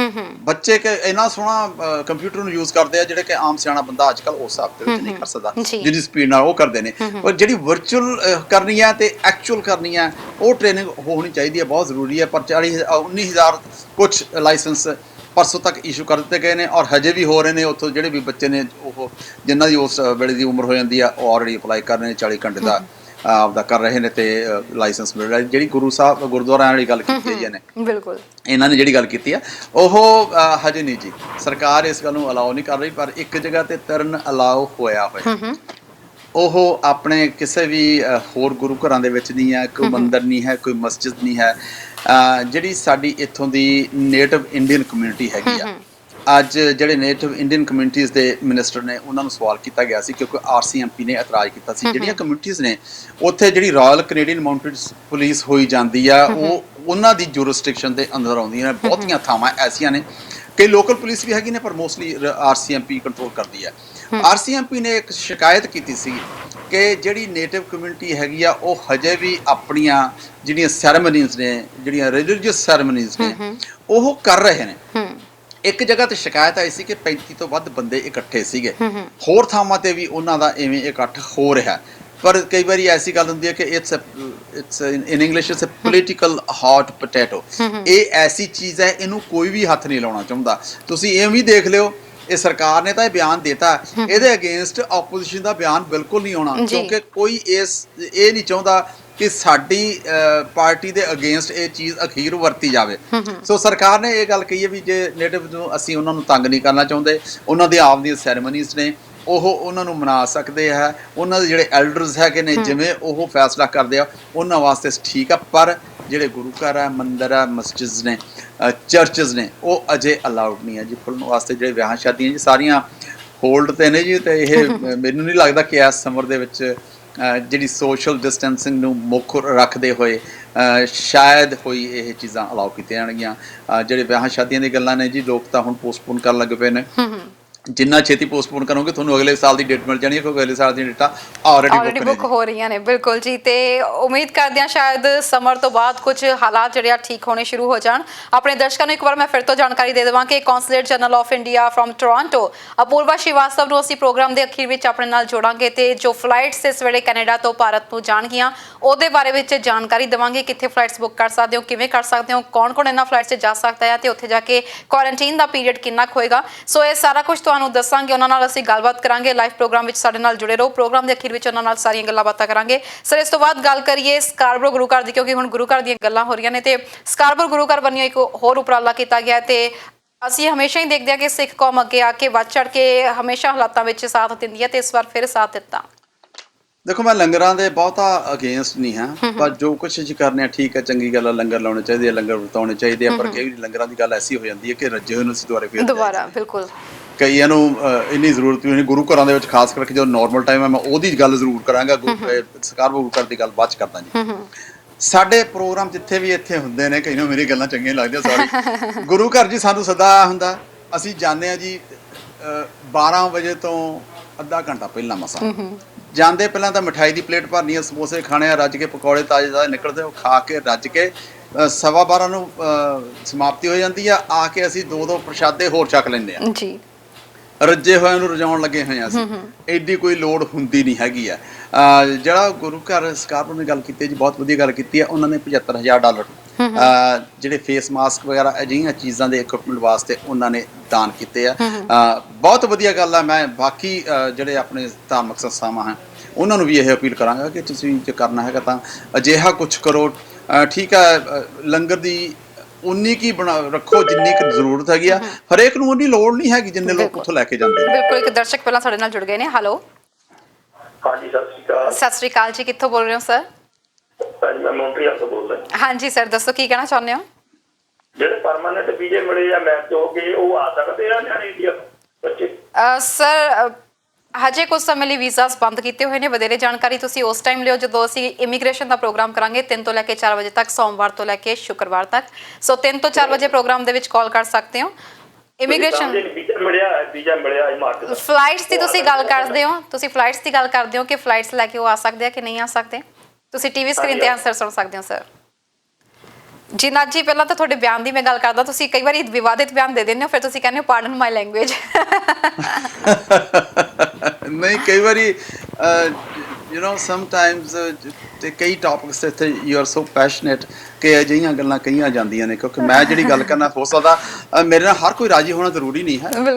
ਹਰੇਕ ਨੂੰ ਆਪਦੀ ਗੱਲ ਕਰਨ ਦਾ ਹੱਕ ਹੈ, ਉਵੇਂ ਮੈਨੂੰ ਵੀ ਹੱਕ ਹੈਗਾ। ਹਾਂ, ਜੇ ਕਿਸੇ ਦੀ ਮੈਂ ਇੰਨੀ ਜ਼ਰੂਰ ਕੋਸ਼ਿਸ਼ ਕਰਦਾ ਕਿ ਮੈਂ ਉਹਨੇ ਤੱਕ ਹੀ ਜਾਣਾ ਕਿ ਜਿੱਥੋਂ ਅਗਲੇ ਦਾ ਨੱਕ ਸ਼ੁਰੂ ਹੋ ਜਾਂਦਾ ਉਹਦੇ ਉਦੋਂ ਉਰੀ ਸੋਟੀ ਘੁਮਾਉਣਾ, ਉਦੋਂ ਪਰੇ ਨਹੀਂ ਜੀ ਮੈਂ ਘੁਮਾਉਂਦਾ। ਜੀ ਬਿਲਕੁਲ ਸਰ। ਸਪਾਊਸ ਵੀਜ਼ਾ ਤੇ ਜਿਹੜੇ ਇਸ ਵਕਤ ਆਉਣਾ ਚਾਹੁੰਦੇ ਨੇ, ਉਹਨਾਂ ਦੀਆਂ ਫਲਾਈਟਸ ਦੇ ਬਾਰੇ ਵਿੱਚ ਪੁੱਛਣਾ ਚਾਹੁੰਦੇ ਨੇ ਕਿ ਅਪਡੇਸ਼ਨ ਕੀ ਹੈਗੀ ਹੈ ਤੁਹਾਡੇ ਕੋਲ? ਕੋਈ ਅਪਡੇਸ਼ਨ? ਸੌਰੀ, ਕੋਈ ਇੰਡੀਆ ਤੋਂ ਫਲਾਈਟਸ ਆਉਣ ਦੀ ਗੱਲ ਕਰ ਰਹੇ ਹਾਂ? ਬਿਲਕੁਲ ਜੀ, ਜਿਹੜੇ ਸਪਾਊਸ ਵੀਜ਼ਾ ਤੇ ਇਸ ਵਕਤ ਆਪਣੇ ਫਿਆਂਸੀਜ਼ ਜਿਹੜੇ ਉਹਨਾਂ ਦੇ ਨਾਲ, ਮਤਲਬ ਸਪਾਊਸ ਵੀਜ਼ਾ ਤੇ ਜਿਹੜੇ ਇੱਥੇ ਆਉਣਾ ਚਾਹੁੰਦੇ ਨੇ ਹੁਣ ਇੰਡੀਆ ਤੋਂ ਕੈਨੇਡਾ, ਉਹਨਾਂ ਦੇ ਬਾਰੇ ਕੋਈ ਅਪਡੇਸ਼ਨ ਹੈ? ਕਿਉਂਕਿ ਹਜੇ ਜਿਹੜੀ ਪ੍ਰਾਇੋਰਟੀ ਆ ਸਿਟੀਜ਼ਨਸ ਨੂੰ ਦਿੱਤੀ ਜਾ ਰਹੀ ਸੀ। Frankly everything is on hold. ਹਰ ਚੀਜ਼ ਹੋਲਡ ਤੇ ਆ। ਈਵਨ ਜਿਹੜੇ ਤਰਨ ਜਿਨ੍ਹਾਂ ਨੇ ਸਿਟੀਜ਼ਨਸ਼ਿਪ ਲੈਣੀ ਹੈ ਉਹਨਾਂ ਦੇ ਟੈਸਟ ਵਗੈਰਾ ਹੋਲਡ ਤੇ ਨੇ। ਇਮੀਗ੍ਰੇਸ਼ਨ ਵਰਨੀਓ ਸਾਰਾ ਕੁਝ ਹੋਲਡ ਤੇ ਜੀ। ਜਦ ਤੱਕ ਕੋਵਿਡ-19 ਦਾ ਕੰਮ ਨਹੀਂ ਨਿਬੜਦਾ ਉਦੋਂ ਤੱਕ ਕੁਝ ਵੀ ਨਵਾਂ ਨਹੀਂ ਹੋ ਰਿਹਾ ਜੀ। ਜੀ ਬਿਲਕੁਲ। ਤੇ ਸਰ ਇਸ ਤੋਂ ਬਾਅਦ ਨੈਕਸਟ ਅਸੀਂ ਗੱਲ ਕਰੀਏ ਤਾਂ ਟੋਰਾਂਟੋ ਦੀ ਜਿਹੜੀ ਨਵੀਂ ਖਬਰ ਸਾਹਮਣੇ ਆਈ ਹੈ ਕਿ ਵੀਕਐਂਡਸ ਦੇ ਦੌਰਾਨ ਟੋਰਾਂਟੋ ਦੇ ਵਿੱਚ ਕੁਝ ਹਦਾਇਤਾਂ ਜਾਰੀ ਕੀਤੀਆਂ ਗਈਆਂ ਨੇ ਜਿਨ੍ਹਾਂ ਦਾ ਪਾਲਣ ਕਰਨਾ ਬਹੁਤ ਜ਼ਰੂਰੀ ਹੈ। ਸੋ ਇਹ ਕੀ ਹਦਾਇਤਾਂ ਨੇ, ਟੋਰਾਂਟੋ ਵਾਸੀਆਂ ਨੂੰ ਇਸ ਬਾਰੇ ਜ਼ਰੂਰ ਜਾਣਕਾਰੀ ਦਿੱਤੀ ਜਾਏ। ਇੱਕ ਤਾਂ ਟੋਰਾਂਟੋ ਦੇ ਵਿੱਚ ਖਾਸ ਗੱਲ ਹੋਰ ਹੋ ਰਹੀ ਹੈ ਤਰਨ, ਇਹ ਲੌਂਗ ਵੀਕਐਂਡ ਆ ਰਿਹਾ, ਵਿਕਟੋਰੀਆ ਡੇ ਵੀਕਐਂਡ ਹੈਗਾ, ਬੜਾ ਵੱਡਾ ਵੀਕਐਂਡ ਆ, ਲੋਕੀ ਬੜਾ ਇਹਨੂੰ ਬਹੁਤ ਦੇਰ ਤੋਂ ਉਡੀਕਦੇ ਹੈਗੇ ਨੇ। ਟੋਰਾਂਟੋ ਦੇ ਵਿੱਚ ਬਹੁਤ ਇੱਕ ਕੈਂਜ਼ਿੰਗਟਨ ਮਾਰਕੀਟ ਹੈ ਜੀ, ਚਾਈਨਾ ਟਾਊਨ ਦੇ ਵਿੱਚ ਹੈਗੀ ਆ। ਉਹ ਹੈ ਬੜੀ ਤੰਗ ਆ, ਪਰ ਉਹ ਉੱਥੇ ਟੋਰਾਂਟੋ ਨੇ ਨਵੀਆਂ ਇੰਸਟਰਕਸ਼ਨਸ ਜਾਰੀ ਕੀਤੇ ਨੇ ਜਿੱਥੇ ਕਿ ਤੁਹਾਨੂੰ ਕੋਈ ਵੀ ਕਾਰ ਨਹੀਂ ਜਾਵੇਗੀ।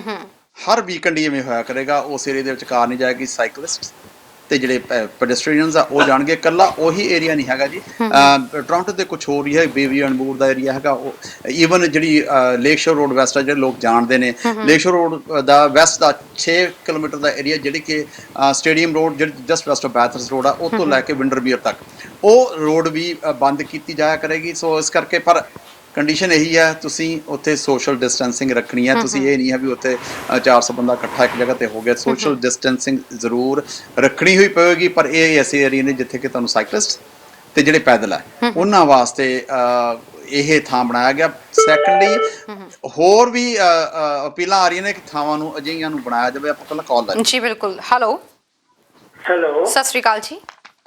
ਸਤਿ ਸ਼੍ਰੀ ਅਕਾਲ ਜੀ, ਮੈਂ ਸੁਨੀਲ ਬੋਲਦਾ ਹਾਂ ਬਰੈਂਪਟਨ ਤੋਂ। ਬਹੁਤ ਬਹੁਤ ਸਵਾਗਤ ਹੈ ਪ੍ਰੋਗਰਾਮ ਸਰ। ਹਾਂਜੀ ਦੱਸੋ ਕੀ ਕਹਿਣਾ।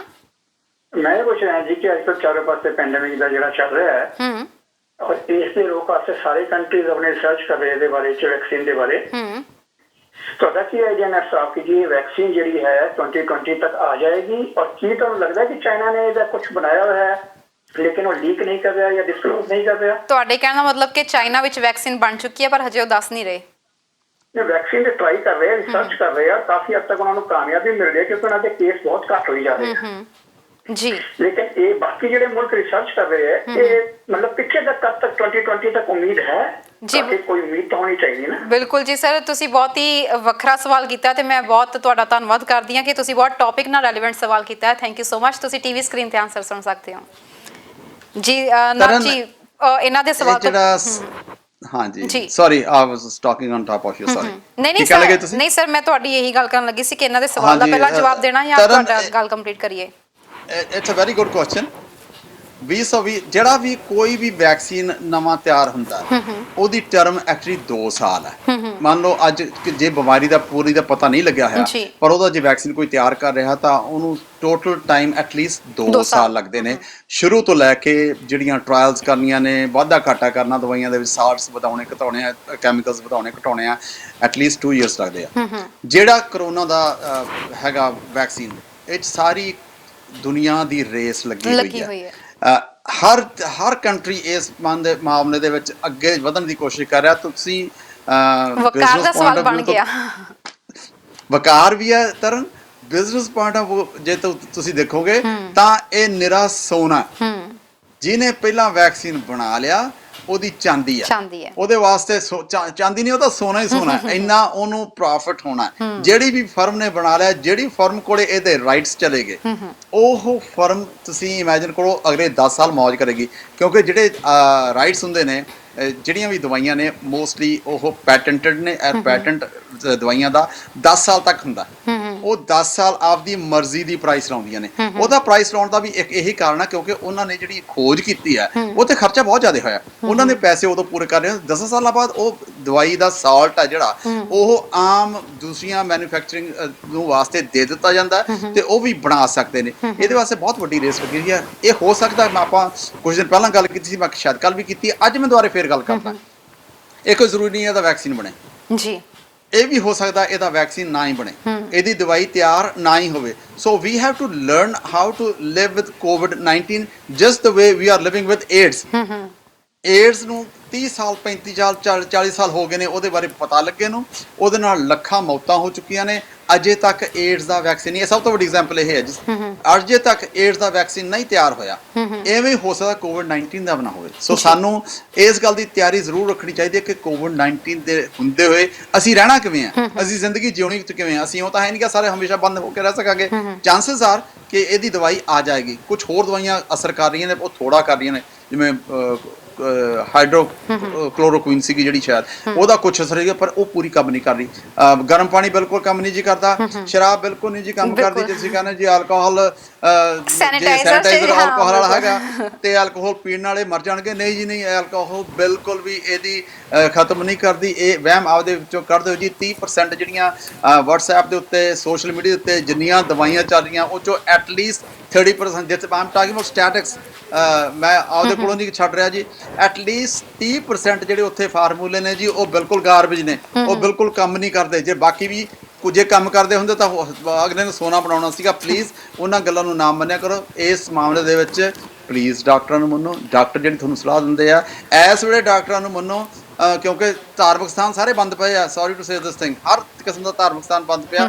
ਉੱਥੋਂ ਜਿਹੜੇ ਆਪਾਂ ਪਾਣੀ ਪੂਣੀ ਲੈ ਕੇ ਆਉਂਦੇ ਹੁੰਦੇ ਸੀ, ਮੈਂ ਪਾਣੀ ਕਹਿਣਾ ਇਸੇ ਕਰਕੇ ਕਿਉਂਕਿ ਹੁਣ ਕੰਮ ਨਹੀਂ ਕਰ ਰਿਹਾ, ਜਿਹੜੇ ਲੈ ਕੇ ਆਉਂਦੇ ਸੀ ਉਹਦੇ ਨਾਲ ਕਿਸੇ ਦੀ ਬਿਮਾਰੀ ਦੂਰ ਨਹੀਂ ਹੋਈ। ਇਹ ਹਜੇ ਉਵੇਂ ਦੀ ਉਵੇਂ ਚੱਲ ਰਹੀ ਹੈ। ਜੇ ਕਿਤੇ ਚੱਲਦੀ ਹੁੰਦੀ ਤਾਂ ਹੋ ਸਕਦਾ ਜਿੱਥੋਂ ਦਾ ਵੀ ਪਾਣੀ ਕੋਈ ਪਵਿੱਤਰ ਬਹੁਤਾ ਹੋਣਾ ਸੀਗਾ, ਉਹ ਵਿਕ ਜਾਣਾ ਸੀਗਾ। ਹੁਣ ਲੋਕਾਂ ਨੇ ਉਹ ਤਲਾਕ ਖਾਲੀ ਕਰ ਦੇਣੇ ਸੀਗੇ, ਉਹ ਨਹੀਂ ਰਿਹਾ ਜੀ। ਬਿਲਕੁਲ ਜੀ। ਤੇ ਨਾਲ ਹੀ ਮਿਸਟਰ ਟਰੰਪ ਦੀ ਵੀ ਜੋ ਉਹਨਾਂ ਨੇ ਮਸ਼ਵਰਾ ਦਿੱਤਾ ਸੀ, ਉਹਨੂੰ ਵੀ ਫੋਲੋ ਨਾ ਕਰਿਓ। ਇੱਕ ਦਰਸ਼ਕ ਹੋਰ ਜੁੜ ਗਏ ਨੇ। ਹੈਲੋ ਸਤਿ ਸ਼੍ਰੀ ਅਕਾਲ ਜੀ।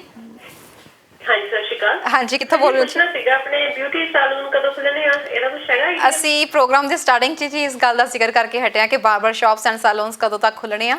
ਸੋ ਅਜੇ ਇਹਨਾਂ ਦੀ ਕੋਈ ਪੋਸੀਬਿਲਿਟੀ ਨਹੀਂ ਹੈਗੀ। ਤੇ ਬਾਕੀ ਤੁਸੀਂ ਪ੍ਰੋਗਰਾਮ ਨੂੰ ਫੇਸਬੁੱਕ ਤੇ ਸਕਰੋਲ ਬੈਕ ਕਰਕੇ ਪੂਰਾ ਆਨਸਰ ਸੁਣ ਸਕਦੇ ਹੋ। ਮੈਮ ਕਾਲ ਕੀਤੀ ਉਹਦੇ ਲਈ ਬਹੁਤ ਬਹੁਤ ਧੰਨਵਾਦ ਜੀ। ਸਰ ਅਖੀਰ ਜਾਣ ਤੋਂ ਪਹਿਲਾਂ ਫਿਰ ਦੱਸ ਦਿਆਂਗੇ ਟੋਰਾਂਟੋ ਇਹਦੇ ਬਾਰੇ ਗੱਲ ਕਰਾਂਗੇ ਸਰ। ਟੋਰਾਂਟੋ ਦੇ ਮੁੱਦੇ ਤੇ ਆਪਾਂ ਦੁਬਾਰਾ ਗੱਲ ਕਰਾਂਗੇ। ਇੱਕ ਦਰਸ਼ਕ ਪਹਿਲਾਂ ਜੁੜ ਗਏ ਨੇ ਹੋਰ। ਹੈਲੋ ਸਤਿ ਸ਼੍ਰੀ ਅਕਾਲ ਜੀ। ਸਤਿ ਸ਼੍ਰੀ ਅਕਾਲ ਜੀ, ਕਿੱਥੋਂ ਬੋਲ ਰਹੇ ਹੋ ਸਰ? ਮੈਂ ਹੁਣੀ 2 ਮਿੰਟ ਪਹਿਲਾਂ ਹੀ ਗੱਲ ਪੁੱਛੀ ਸੀ ਜੀ ਨਰਸ ਸਾਹਿਬ ਨੂੰ। ਸੁਨੀਲ ਵਾਲੀਆ ਬੋਲ ਰਹੇ ਹਾਂ ਜੀ। ਜੀ ਸਰ, ਮੈਂ ਇੱਕ ਗੱਲ ਹੋਰ ਨਰਸ ਸਾਹਿਬ ਨੂੰ ਪੁੱਛੀ ਸੀ ਕਿ ਇਹ USA ਨੇ, ਬ੍ਰਿਟੇਨ ਨੇ ਇੰਡੀਆ ਤੋਂ ਜਿਹੜੀ ਦਵਾਈ ਮੰਗਾਈ ਹੈ ਹਾਈਡਰੋਕਲੋਰੋਕੁਇਨ, ਇਸ ਦੇ ਵਿੱਚ ਇੰਡੀਆ ਨੂੰ ਕੀ ਬੈਨੀਫਿਟ ਹੋਇਆ ਹੈ? ਕਿਉਂਕਿ ਇਸ ਤਰ੍ਹਾਂ ਤਾਂ ਇੰਡੀਆ ਨੇ ਤਾਂ ਦਿੱਤੀ ਹੈ, ਠੀਕ ਹੈ, ਅੱਛਾ ਕੀਤਾ, ਪਰ ਇੰਡੀਆ ਨੂੰ ਕੀ ਬੈਨੀਫਿਟ ਹੋਇਆ ਇਹ ਦਵਾਈ ਦੇਣ ਤੋਂ ਬਾਅਦ? ਜੀ ਬਿਲਕੁਲ ਜੀ। ਆਪਾਂ ਟੀਵੀ ਸਕਰੀਨ ਤੇ ਆਨਸਰ ਸੁਣੀਏ ਸਰ। ਥੈਂਕ ਯੂ ਜੀ। ਹਾਲਾਂਕਿ ਦਿੱਤੀ ਪਹਿਲਾਂ ਇੰਡੀਆ ਨੇ ਮਨਾ ਕਰ ਦਿੱਤਾ ਸੀ, ਉਸ ਤੋਂ ਬਾਅਦ ਜਦੋਂ US ਨੇ ਅੱਖਾਂ ਦਿਖਾਈਆਂ ਤਾਂ ਇੰਡੀਆ ਨੂੰ ਭੇਜਣੀ ਪਈ। ਸਰ ਦੱਸੋ ਕੀ ਬੈਨੀਫਿਟ ਹੋਇਆ?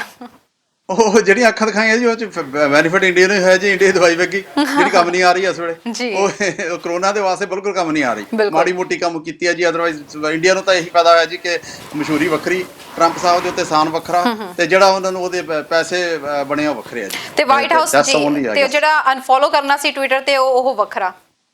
ਹਾਂ, ਜਿਹੜਾ ਵਾਈਟ ਹਾਊਸ ਨੇ ਉਹਨਾਂ ਨੂੰ ਇਹ ਉਹਦਾ ਹੋਰ ਫਾਇਦਾ ਹੋਇਆ ਜੀ। ਵਾਈਟ ਹਾਊਸ ਨੂੰ ਟਵਿੱਟਰ ਤੇ ਫੋਲੋ ਕਰਨੋਂ ਹਟ ਗਿਆ ਜੀ। ਮੋਦੀ ਗਵਰਨਮੈਂਟ ਨੂੰ, ਮੋਦੀ ਸਾਹਿਬ ਨੂੰ ਜੀ ਪਹਿਲਾਂ ਕਰਦੇ ਹੁੰਦੇ ਸੀਗੇ। ਸਿੰਸ ਜਦੋਂ ਇਹ ਜਿਹੜੀ ਦਵਾਈ ਦੀ ਇਹਨਾਂ ਨੇ ਗੱਲ ਕੀਤੀ ਹੈ ਉਹ ਬੰਦ ਹੋਈ ਆ, ਵਰਤੋਂ 'ਚ ਨਹੀਂ ਆਈ, ਉਸ ਤੋਂ ਮਗਰੋਂ ਮੋਦੀ ਸਾਹਿਬ ਦਾ Twitter account White House follow ਕਰਨੋਂ ਹਟ ਗਿਆ ਜੀ। ਜੀ ਬਿਲਕੁਲ। ਤੇ ਸਰ ਟੋਰਾਂਟੋ ਦੀ ਗੱਲਬਾਤ ਕਰ ਰਹੇ ਸੀਗੇ ਕਿ ਕੁਝ ਹਦਾਇਤਾਂ ਜਿਹੜੀਆਂ ਜਾਰੀ ਕੀਤੀਆਂ ਗਈਆਂ ਸੀ, ਉਹਦੀ ਅਪਡੇਸ਼ਨ ਜ਼ਰੂਰ ਬਾਕੀ ਦੀ ਰਹਿੰਦੀ ਦਿਓ। ਹਾਂਜੀ ਬਿਲਕੁਲ। ਇਹ ਕਈ ਐਸੀਆਂ ਥਾਵਾਂ ਨੇ ਤਰਨ, ਹੁਣ ਉਹਦੇ ਪਿਛਲੇ ਸਾਲ ਕੋਵਿਡ ਤੋਂ ਪਹਿਲਾਂ ਯੰਗ ਸਟਰੀਟ ਦੇ ਉੱਤੇ, ਜਿਹੜੀ ਯੰਗ ਸਟਰੀਟ ਦੁਨੀਆ ਦੀ ਸਭ ਤੋਂ ਲੰਬੀ ਸਟਰੀਟ ਆ ਜੀ, ਜਿਹੜੇ ਸਾਡੇ ਬਾਹਰਲੇ ਦਰਸ਼ਕ ਆ ਉਹਨਾਂ ਨੂੰ ਦੱਸਣਾ ਚਾਹਾਂਗਾ, ਤਕਰੀਬਨ 1300 ਕਿਲੋਮੀਟਰ ਲੰਬੀ ਆ, ਦੁਨੀਆ 'ਚ ਸਭ ਤੋਂ ਲੰਬੀ ਸਟਰੀਟ ਆ ਜੀ। ਉਹਦੇ ਸਰਟਨ ਪਾਰਟ ਦੇ ਉੱਤੇ ਉਹਦਾ ਇੱਕ ਲੇਨ ਕਲੋਜ਼ ਕਰ ਦਿੱਤੀ ਜਾਂਦੀ ਹੈ, ਤੇ ਜਿਹੜੇ ਰੈਸਟੋਰੈਂਟਸ ਹੈਗੇ ਨੇ ਉਹਨਾਂ ਦੇ ਟੇਬਲਸ ਰੋਡ ਦੇ ਉੱਤੇ ਲਾ ਦਿੱਤੇ ਜਾਂਦੇ ਨੇ ਸਮਰ ਵਾਸਤੇ। ਅਜਿਹੀਆਂ ਜਿਹੜੀਆਂ ਅਪੀਲ ਆ ਹੋਰ ਬਹੁਤ ਸਾਰੇ ਬਿਜ਼ਨਸ ਨੇ ਕੀਤੀ ਹੈ ਕਿ ਸਾਨੂੰ ਬਾਕੀ ਥਾਵਾਂ ਦੇ ਉੱਤੇ ਵੀ ਅਲਾਓ ਕੀਤਾ ਜਾਵੇ, ਰੋਡ ਦੇ ਉੱਤੇ ਸਾਨੂੰ ਰੋਡ ਦਾ ਕੁਝ ਹਿੱਸਾ ਦਿੱਤਾ ਜਾਵੇ, ਕਿਉਂਕਿ ਸੋਸ਼ਲ ਡਿਸਟੈਂਸਿੰਗ ਰੱਖਣੀ ਹੈ। ਉਸ ਵਾਸਤੇ ਬੜੇ ਰੈਸਟੋਰੈਂਟਸ ਨੇ ਇਹ ਅਪੀਲ ਕੀਤੀ ਹੈ। ਔਰ ਇਹ ਦੇਖੋ, ਮੇਰਾ ਖਿਆਲ ਹੈ ਜਿਹੜਾ ਵਿਦਨ ਸਿਟੀ ਲਿਮਿਟਸ, ਜਿਹੜਾ ਪੁਰਾਣਾ ਟੋਰਾਂਟੋ ਆ, ਉਹਦੇ ਵਿੱਚ ਮੈਨੂੰ ਲੱਗਦਾ ਜੌਨ ਟੋਰੀ ਸਾਹਿਬ ਦੀ ਇਹ ਮੈਨੂੰ ਲੱਗਿਆ ਉਹਨਾਂ ਦੀਆਂ ਗੱਲਾਂ ਤੋਂ ਕਿ ਉਹ ਹੋਰ ਥਾਵਾਂ ਦੇ ਉੱਤੇ ਵੀ ਅਲਾਓ ਕਰਨਗੇ ਕਿ ਜਿੱਥੇ ਕਿ ਟੇਬਲ ਵਗੈਰਾ ਬਾਹਰ ਰੱਖੇ ਜਾ ਸਕਣ। ਤੇ ਇਨਕਰੇਜਮੈਂਟ ਵੀ ਜਿਹੜੀਆਂ ਸਰਕਾਰਾਂ ਨੇ ਇਸ ਵੇਲੇ ਇਨਕਰੇਜਮੈਂਟ ਇਹ ਦੇ ਰਹੀਆਂ ਨੇ ਜਿੱਥੇ ਪੈਡੈਸਟਰੀਅਨ ਜ਼ਿਆਦਾ ਤੁਰ ਸਕਣ। ਜਿੱਥੇ ਸਾਈਕਲਿਸਟ ਵਰ ਸਕਣ। ਜਿਹੜਾ ਸਿਟੀ ਹੈ, ਮੋਸਟਲੀ ਸਿਟੀਜ਼ ਹੈ, ਸਾਡੇ ਬਰੈਂਪਟਨ ਸਿਟੀ ਦੇ ਵਿੱਚ ਵੀ ਸਾਈਕਲ ਵਾਸਤੇ ਵੱਖਰੀ ਲੇਨ ਦਿੱਤੀ ਗਈ ਹੈ। ਪੈਟਰਿਕ ਬਰਾਊਨ ਸਾਹਿਬ ਨੇ ਇਹਦੇ ਉੱਤੇ ਬਿਆਨ ਵੀ ਦਿੱਤਾ ਸੀਗਾ। ਸਾਰੀਆਂ ਸਿਟੀਜ਼ ਦੀਆਂ ਕੋਸ਼ਿਸ਼ ਹੈ ਕਿ ਅਸੀਂ ਸਾਈਕਲਿਸਟ ਫਰੈਂਡਲੀ ਕੀਤਾ ਜਾਵੇ। ਮੈਂ ਤੁਹਾਨੂੰ ਥੋੜ੍ਹੀ ਜਿਹੀ ਗੱਲ ਹੋਰ ਦੱਸਦਾ ਤਾਂ ਡੈਨਮਾਰਕ ਦੇ ਵਿੱਚ ਸਾਈਕਲ ਦੀ ਬਹੁਤ ਜ਼ਿਆਦਾ ਵਰਤੋਂ ਕੀਤੀ ਜਾਂਦੀ ਹੈ। ਜੇ ਕਿਤੇ ਉੱਥੋਂ ਦੀਆਂ ਤੁਸੀਂ ਸਵੇਰੇ ਸੜਕਾਂ ਦੇਖੋ, ਜਿਵੇਂ ਸਾਡੇ ਕਾਰਾਂ ਨੇ ਨਾ, ਉਹ ਹਜ਼ਾਰਾਂ ਦੀ ਗਿਣਤੀ ਦੇ ਵਿੱਚ ਸਾਈਕਲ ਹੁੰਦੇ ਤੇ ਲੋਕੀ ਸਾਈਕਲ ਵਰਤਦੇ ਨੇ, ਔਰ ਉਹ ਚੀਜ਼ ਸਾਡਾ ਟੋਰਾਂਟੋ ਵੀ ਕਰਨ ਨੂੰ ਕਰਦਾ ਜੀ। ਬਿਲਕੁਲ, ਇੱਕ ਦਰਸ਼ਕ ਹੋਰ ਜੁੜ ਚੁੱਕੇ ਨੇ। ਹੈਲੋ, ਸਤਿ ਸ਼੍ਰੀ ਅਕਾਲ ਸਰ। ਸਤਿ ਸ਼੍ਰੀ ਅਕਾਲ ਜੀ, ਕਿੱਥੋਂ ਬੋਲ ਰਹੇ ਹੋ ਸਰ? ਹਾਂਜੀ, ਮੈਂ ਬ੍ਰੈਂਪਟਨ ਤੋਂ ਬੋਲਦਾ। ਮੈਂ ਤੁਹਾਡਾ ਰੋਜ਼ ਸ਼ੁਰੂ ਤੋਂ ਹੀ ਬਹਿ ਜਾਣਾ ਫੋਨ ਲਾ ਕੇ। Thank you so much. Starting ਦੇ ਵਿੱਚ ਏਟੋ ਵੀਟੋ ਵਿੱਚੋਂ ਕਾਲ ਆਈ ਸੀ। ਉਹ ਭਾਈ ਸਾਹਿਬ ਨੇ ਦੱਸਿਆ ਮੈਨੂੰ ਖੰਘ ਮਾੜੀ ਜਿਹੀ ਆਈ ਤੇ ਮੈਨੂੰ ਘਰ ਨੂੰ ਭੇਜ ਦਿੱਤਾ ਜੀ। ਤੇ ਇਹਦੇ ਬਾਰੇ ਮੈਂ ਥੋੜੀ ਜਿਹੀ ਚਾਨਣਾ ਪਾਉਣਾ ਚਾਹੁੰਦਾ ਹਾਂ। ਹੁਣ ਤਾਂ ਚਲੋ ਕਰੋਨਾ ਵਾਇਰਸ ਹੀ ਠੱਪੂ ਲੱਗ ਗਿਆ ਤੇ ਕੀ ਜਦੋਂ ਪਹਿਲਾ ਵੈਦਰ ਚੇਂਜ ਹੁੰਦਾ ਸੀਗਾ, ਉਸ ਵੇਲੇ ਹਰ ਇੱਕ ਬੰਦੇ ਨੂੰ ਅਲਰਜੀ ਹੋ ਜਾਂਦੀ ਸੀ ਬਹੁਤ 80%। ਉਦੋਂ ਵੀ ਜ਼ੁਕਾਮ ਹੁੰਦਾ, ਛਿੱਕਾਂ ਆਉਂਦੀਆਂ ਸੀ, ਉਸ ਵੇਲੇ ਕੋਈ ਨਹੀਂ ਪੁੱਛਦਾ। ਹੁਣ ਮਾੜੀ ਜਿਹੀ ਛਿੱਕ ਆਉਂਦੀ ਤਾਂ ਬਸ ਆਪ ਭੇਜ ਦਿੱਤਾ। ਵਾਟ ਦਿਸ ਰੀਜਨ ਦਾ। ਬਿਲਕੁਲ ਜੀ ਸਰ, ਉਹ ਕਹਿੰਦੇ ਆ ਕਿ ਹੁਣ ਡਰ ਇੰਨਾ ਸਤਾਉਣ ਲੱਗਾ ਕਰੋਨਾ ਦਾ ਕਿ ਹੁਣ ਕੋਈ ਖੰਘਦਾ ਵੀ ਹੈ ਤੇ ਉਹ ਕਹਿੰਦੇ ਆ ਜਿਹੜਾ ਖੰਘਿਆ ਉਹਦੇ ਬਾਰੇ ਕਾਫੀ ਜ਼ਿਆਦਾ ਮੀਮਸ ਵੀ ਬਣ ਰਹੇ ਨੇ। ਥੈਂਕ ਯੂ ਸੋ ਮਚ ਜੀ, ਤੁਸੀਂ ਕਾਲ ਕੀਤੀ ਹੈ ਪ੍ਰੋਗਰਾਮ ਦੇ ਵਿੱਚ। ਤੇ ਸਰ, ਜਿਵੇਂ ਗੱਲ ਇਹਨਾਂ ਨੇ ਵੀ ਕੀਤੀ ਹੈ, ਕਾਫੀ ਜ਼ਿਆਦਾ ਮਤਲਬ ਚੇਂਜਸ ਬਹੁਤ ਆਇਆ ਲਾਈਫ ਦੇ ਵਿੱਚ, ਖਾਸ ਤੌਰ ਤੇ ਪੱਛਮੀ ਮੁਲਕਾਂ ਦੇ ਵਿੱਚ ਜਿਵੇਂ ਹੱਗ ਕਰਕੇ ਮਿਲਣ ਦਾ ਰਿਵਾਜ ਹੈ, ਤੇ ਹੁਣ ਅੱਜ ਕੱਲ੍ਹ ਇੰਡੀਆ ਦੀ ਨਮਸਤੇ ਹੀ ਚੱਲਦੀ ਹੈ। ਮਤਲਬ ਕਾਫੀ ਚੇਂਜਸ, ਲਾਈਫ ਸਟਾਈਲ 'ਚ ਕਾਫੀ ਚੇਂਜਸ ਆ ਗਏ ਨੇ। ਤਰਨ, ਜਿਹੜੀ ਇਹ ਗੱਲ ਕਹੀ ਹੈ ਨਾ ਖੰਘ ਵਾਲੀ ਹੈ, ਮੈਂ ਆਮ ਨਾਟ ਡਾਕਟਰ, ਪਰ ਮੈਂ ਥੋੜਾ ਜਿਹਾ ਫਰਕ ਦੱਸ ਦਿੰਦਾ। ਆਮ ਖੰਘ ਦੇ ਵਿੱਚ ਤੇ ਜਿਹੜੀ ਕੋਵਿਡ ਵਾਲੀ ਖੰਘ, ਉਹ 'ਚ ਫਰਕ ਕੀ ਹੈ। ਜਿਹੜੀ ਕੋਵਿਡ ਵਾਲੀ ਖੰਘ ਹੈ ਜੀ, ਬਿਲਕੁਲ ਸੁੱਕੀ ਖੰਘ ਹੈ। ਜਿਹੜੀ ਦੂਸਰੀ ਖੰਘ ਆਏਗੀ, ਤੁਹਾਨੂੰ ਉਹਦੇ ਨਾਲ ਨਜ਼ਲਾ, ਜ਼ੁਕਾਮ ਆ ਰਿਹਾ, ਤੁਹਾਡਾ ਰਨੀ ਨੋਜ਼ ਹੈਗਾ, ਜੇ ਇਹੋ ਜਿਹਾ ਕੁਛ ਹੈਗਾ ਤਾਂ ਤੁਹਾਨੂੰ ਨੋਰਮਲ ਠੰਡ ਹੈ। ਜੇ ਬਿਲਕੁਲ ਸੁੱਕੀ ਖੰਘ ਆ ਰਹੀ ਆ, ਤੁਹਾਨੂੰ ਤੁਹਾਡੇ ਲੰਗਸ ਦੇ ਉੱਤੇ ਅਸਰ ਜ਼ਿਆਦਾ ਪੈ ਰਿਹਾ, ਤੁਹਾਨੂੰ ਜ਼ੋਰ ਲੱਗ ਰਿਹਾ, ਗਲ ਦੇ ਵਿੱਚ ਖੰਘ ਜ਼ਿਆਦਾ ਆ ਰਹੀ ਆ, ਉਹ ਇੱਕ ਨਿਸ਼ਾਨੀ ਆ, ਸਾਰੀਆਂ ਨਿਸ਼ਾਨੀਆਂ ਨਹੀਂ ਹੈਗੀਆਂ। ਜੇ ਤੁਹਾਨੂੰ ਜ਼ੁਕਾਮ ਜਿਹੜਾ ਆਮ ਨਾਰਮਲ ਜ਼ੁਕਾਮ ਹੋਏਗਾ, ਉਹ 'ਚ ਖੰਘ ਆਉਂਦੀ ਹੈ, ਤੁਹਾਨੂੰ ਏਡੇ ਦਰਦ ਦੀ ਲੋੜ ਨਹੀਂ ਹੈਗੀ ਜੀ। ਪਰ ਸਟਿਲ ਆਪਦੇ ਡਾਕਟਰ ਦੀ ਸਲਾਹ ਤੁਹਾਨੂੰ ਜ਼ਰੂਰ ਲੈਣੀ ਚਾਹੀਦੀ ਹੈ। ਬਿਲਕੁਲ ਜੀ। ਤੇ ਆਪਣੇ ਦਰਸ਼ਕਾਂ ਨੂੰ ਦੱਸ ਦਈਏ ਕਿ ਇੰਡੀਆ ਦੇ ਵਿੱਚ ਜਿਹੜਾ ਇੱਕ ਮਿਸ਼ਨ ਸਟਾਰਟ ਕੀਤਾ ਗਿਆ ਵੰਦੇ ਮਾਤਰਮ, ਵਿਦੇਸ਼ਾਂ ਵਿੱਚ ਫਸੇ ਜਿਹੜੇ ਭਾਰਤੀ ਨੇ ਉਹਨਾਂ ਨੂੰ ਵਾਪਸ ਭਾਰਤ ਲਿਆਉਣ ਲਈ, ਤਾਂ ਸੈਕੰਡ ਫੇਜ਼ ਦੀ ਸ਼ੁਰੂਆਤ ਹੋਣ ਜਾ ਰਹੀ ਹੈ। ਤੇ ਉਸ ਸੈਕੰਡ ਫੇਜ਼ ਵਿੱਚ 31 ਦੇਸ਼ਾਂ ਤੋਂ 146 ਫਲਾਈਟਸ ਦੇ ਰਾਹੀਂ ਭਾਰਤੀਆਂ ਨੂੰ ਵਾਪਸ ਭਾਰਤ ਲਿਆਂਦਾ ਜਾਏਗਾ ਜੋ ਵਿਦੇਸ਼ਾਂ ਵਿੱਚ ਸਟਕ ਨੇ।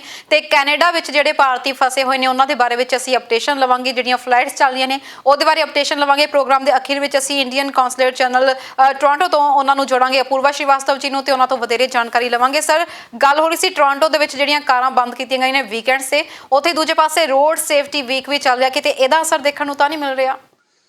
ਨਹੀਂ ਜੀ, ਜਿਹੜਾ OPP ਨੇ ਇਹ ਕਿਉਂਕਿ ਲੌਂਗ ਵੀਕਐਂਡ ਆ ਰਿਹਾ, ਕੁਦਰਤੀ ਆ, ਲੋਕੀ ਐਕਸਾਈਟਡ ਹੋ ਜਾਂਦੇ ਆ।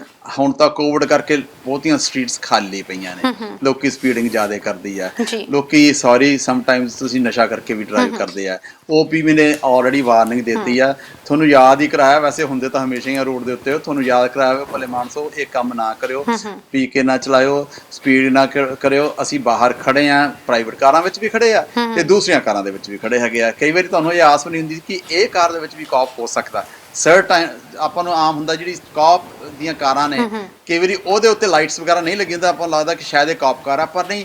ਇਮੈਜਿਨ ਕਰੋ, ਸੌਰੀ ਕੌਪ ਮੇਰੀ ਗੱਲ ਚੰਗੀ ਨਾ ਲੱਗੇ, ਕਿ ਨਾਰਮਲ ਲੁਕਿੰਗ ਕਾਰ ਹੈਗੇ ਜਿਹੜੀ, ਉਹਦੇ ਵਿੱਚ ਵੀ ਕੌਪਸ ਹੁੰਦੇ ਨੇ। ਸੋ ਗਲਤੀ ਕਰਨ ਦੀ ਲੋੜ ਹੀ ਨਹੀਂ। ਕਿੰਨੀ ਕੁ ਸਪੀਡ ਕਰਨੀ ਚਾਹੁੰਦੇ ਹੋ ਤੁਸੀਂ? ਜੇ 100 ਦੀ ਸਪੀਡ ਹਾਈਵੇਜ਼ ਦੀ ਹੈਗੀ ਆ, ਆਮ ਤੁਹਾਨੂੰ ਉਦੋਂ ਜੇ ਥੋੜੀ ਬਹੁਤੀ ਉੱਪਰ ਜਾਂਦੇ ਹੋ ਤਾਂ ਮੋਸਟਲੀ ਤੁਹਾਨੂੰ ਕਾਪ ਛੇਤੀ ਕਿਤੇ ਰੋਕਦੇ ਨੇ।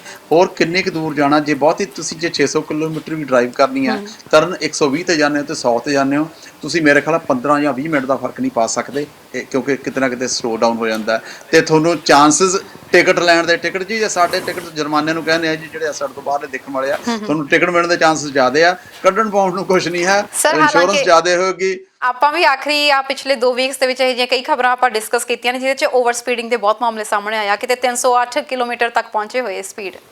ਸਹੀ ਗੱਲ ਹੈ ਜੀ, ਉੱਥੋਂ ਬਚਾ ਰੱਖੋ ਭਾਈ, ਪੁਲਿਸ ਵਾਲੇ ਤਾਂ ਖੜੇ ਆ, ਉਹਨਾਂ ਨੇ ਤੁਹਾਨੂੰ ਫੜ ਲੈਣਾ, ਇੰਸ਼ੋਰੈਂਸ ਵੀ ਮਹਿੰਗੀ ਹੋਣੀ ਆ, ਪੁਆਇੰਟਸ ਤੁਹਾਡੇ ਵੱਖਰੇ ਜਾਣੇ ਆ, ਤੇ ਜਿਹੜੀ ਗੱਡੀ ਇੰਪਾਊਂਡ ਹੋਣੀ ਆ 50 ਕਿਲੋਮੀਟਰ ਤੋਂ ਉੱਪਰ ਜਾ ਰਹੇ ਹੋ ਉਹ ਵੱਖਰੀ ਆ, ਹਫਤਾ ਰੱਖਣਗੇ, ਉਹਦੇ ਪੈਸੇ ਵੱਖਰੇ ਦੇਣੇ ਪੈਣਗੇ, ਤੇ ਘਾਟਾ ਹੀ ਘਾਟਾ ਇਹਦੇ 'ਚ, ਕੋਈ ਵਿੱਚ ਫਾਇਦਾ ਨਹੀਂ ਹੈ। So be careful, long weekend ਆ ਰਿਹਾ, just enjoy the weekend, do not speed ਔਰ do not drink and drive. Sir ਤੁਸੀਂ ਕਿਹਾ do not drink and drive, ਅਜੇ 'ਚ ਪੈਂਡੈਮਿਕ ਚੱਲ ਰਿਹਾ, ਲੋਕੀ ਸੋਚਦੇ ਸੀਗੇ ਕ੍ਰਾਈਮ ਘਟੂਗਾ, ਪਰ ਕ੍ਰਾਈਮ ਜਿਹੜੇ ਕ੍ਰਿਮੀਨਲਸ ਨੇ ਉਹ ਕਿਸੇ ਨਾ ਕਿਸੇ ਤਰੀਕੇ ਨਾਲ ਹਜੇ ਵੀ ਆਪਦਾ ਕ੍ਰਾਈਮ ਕਰੀ ਜਾਂਦੇ ਪਿਆ।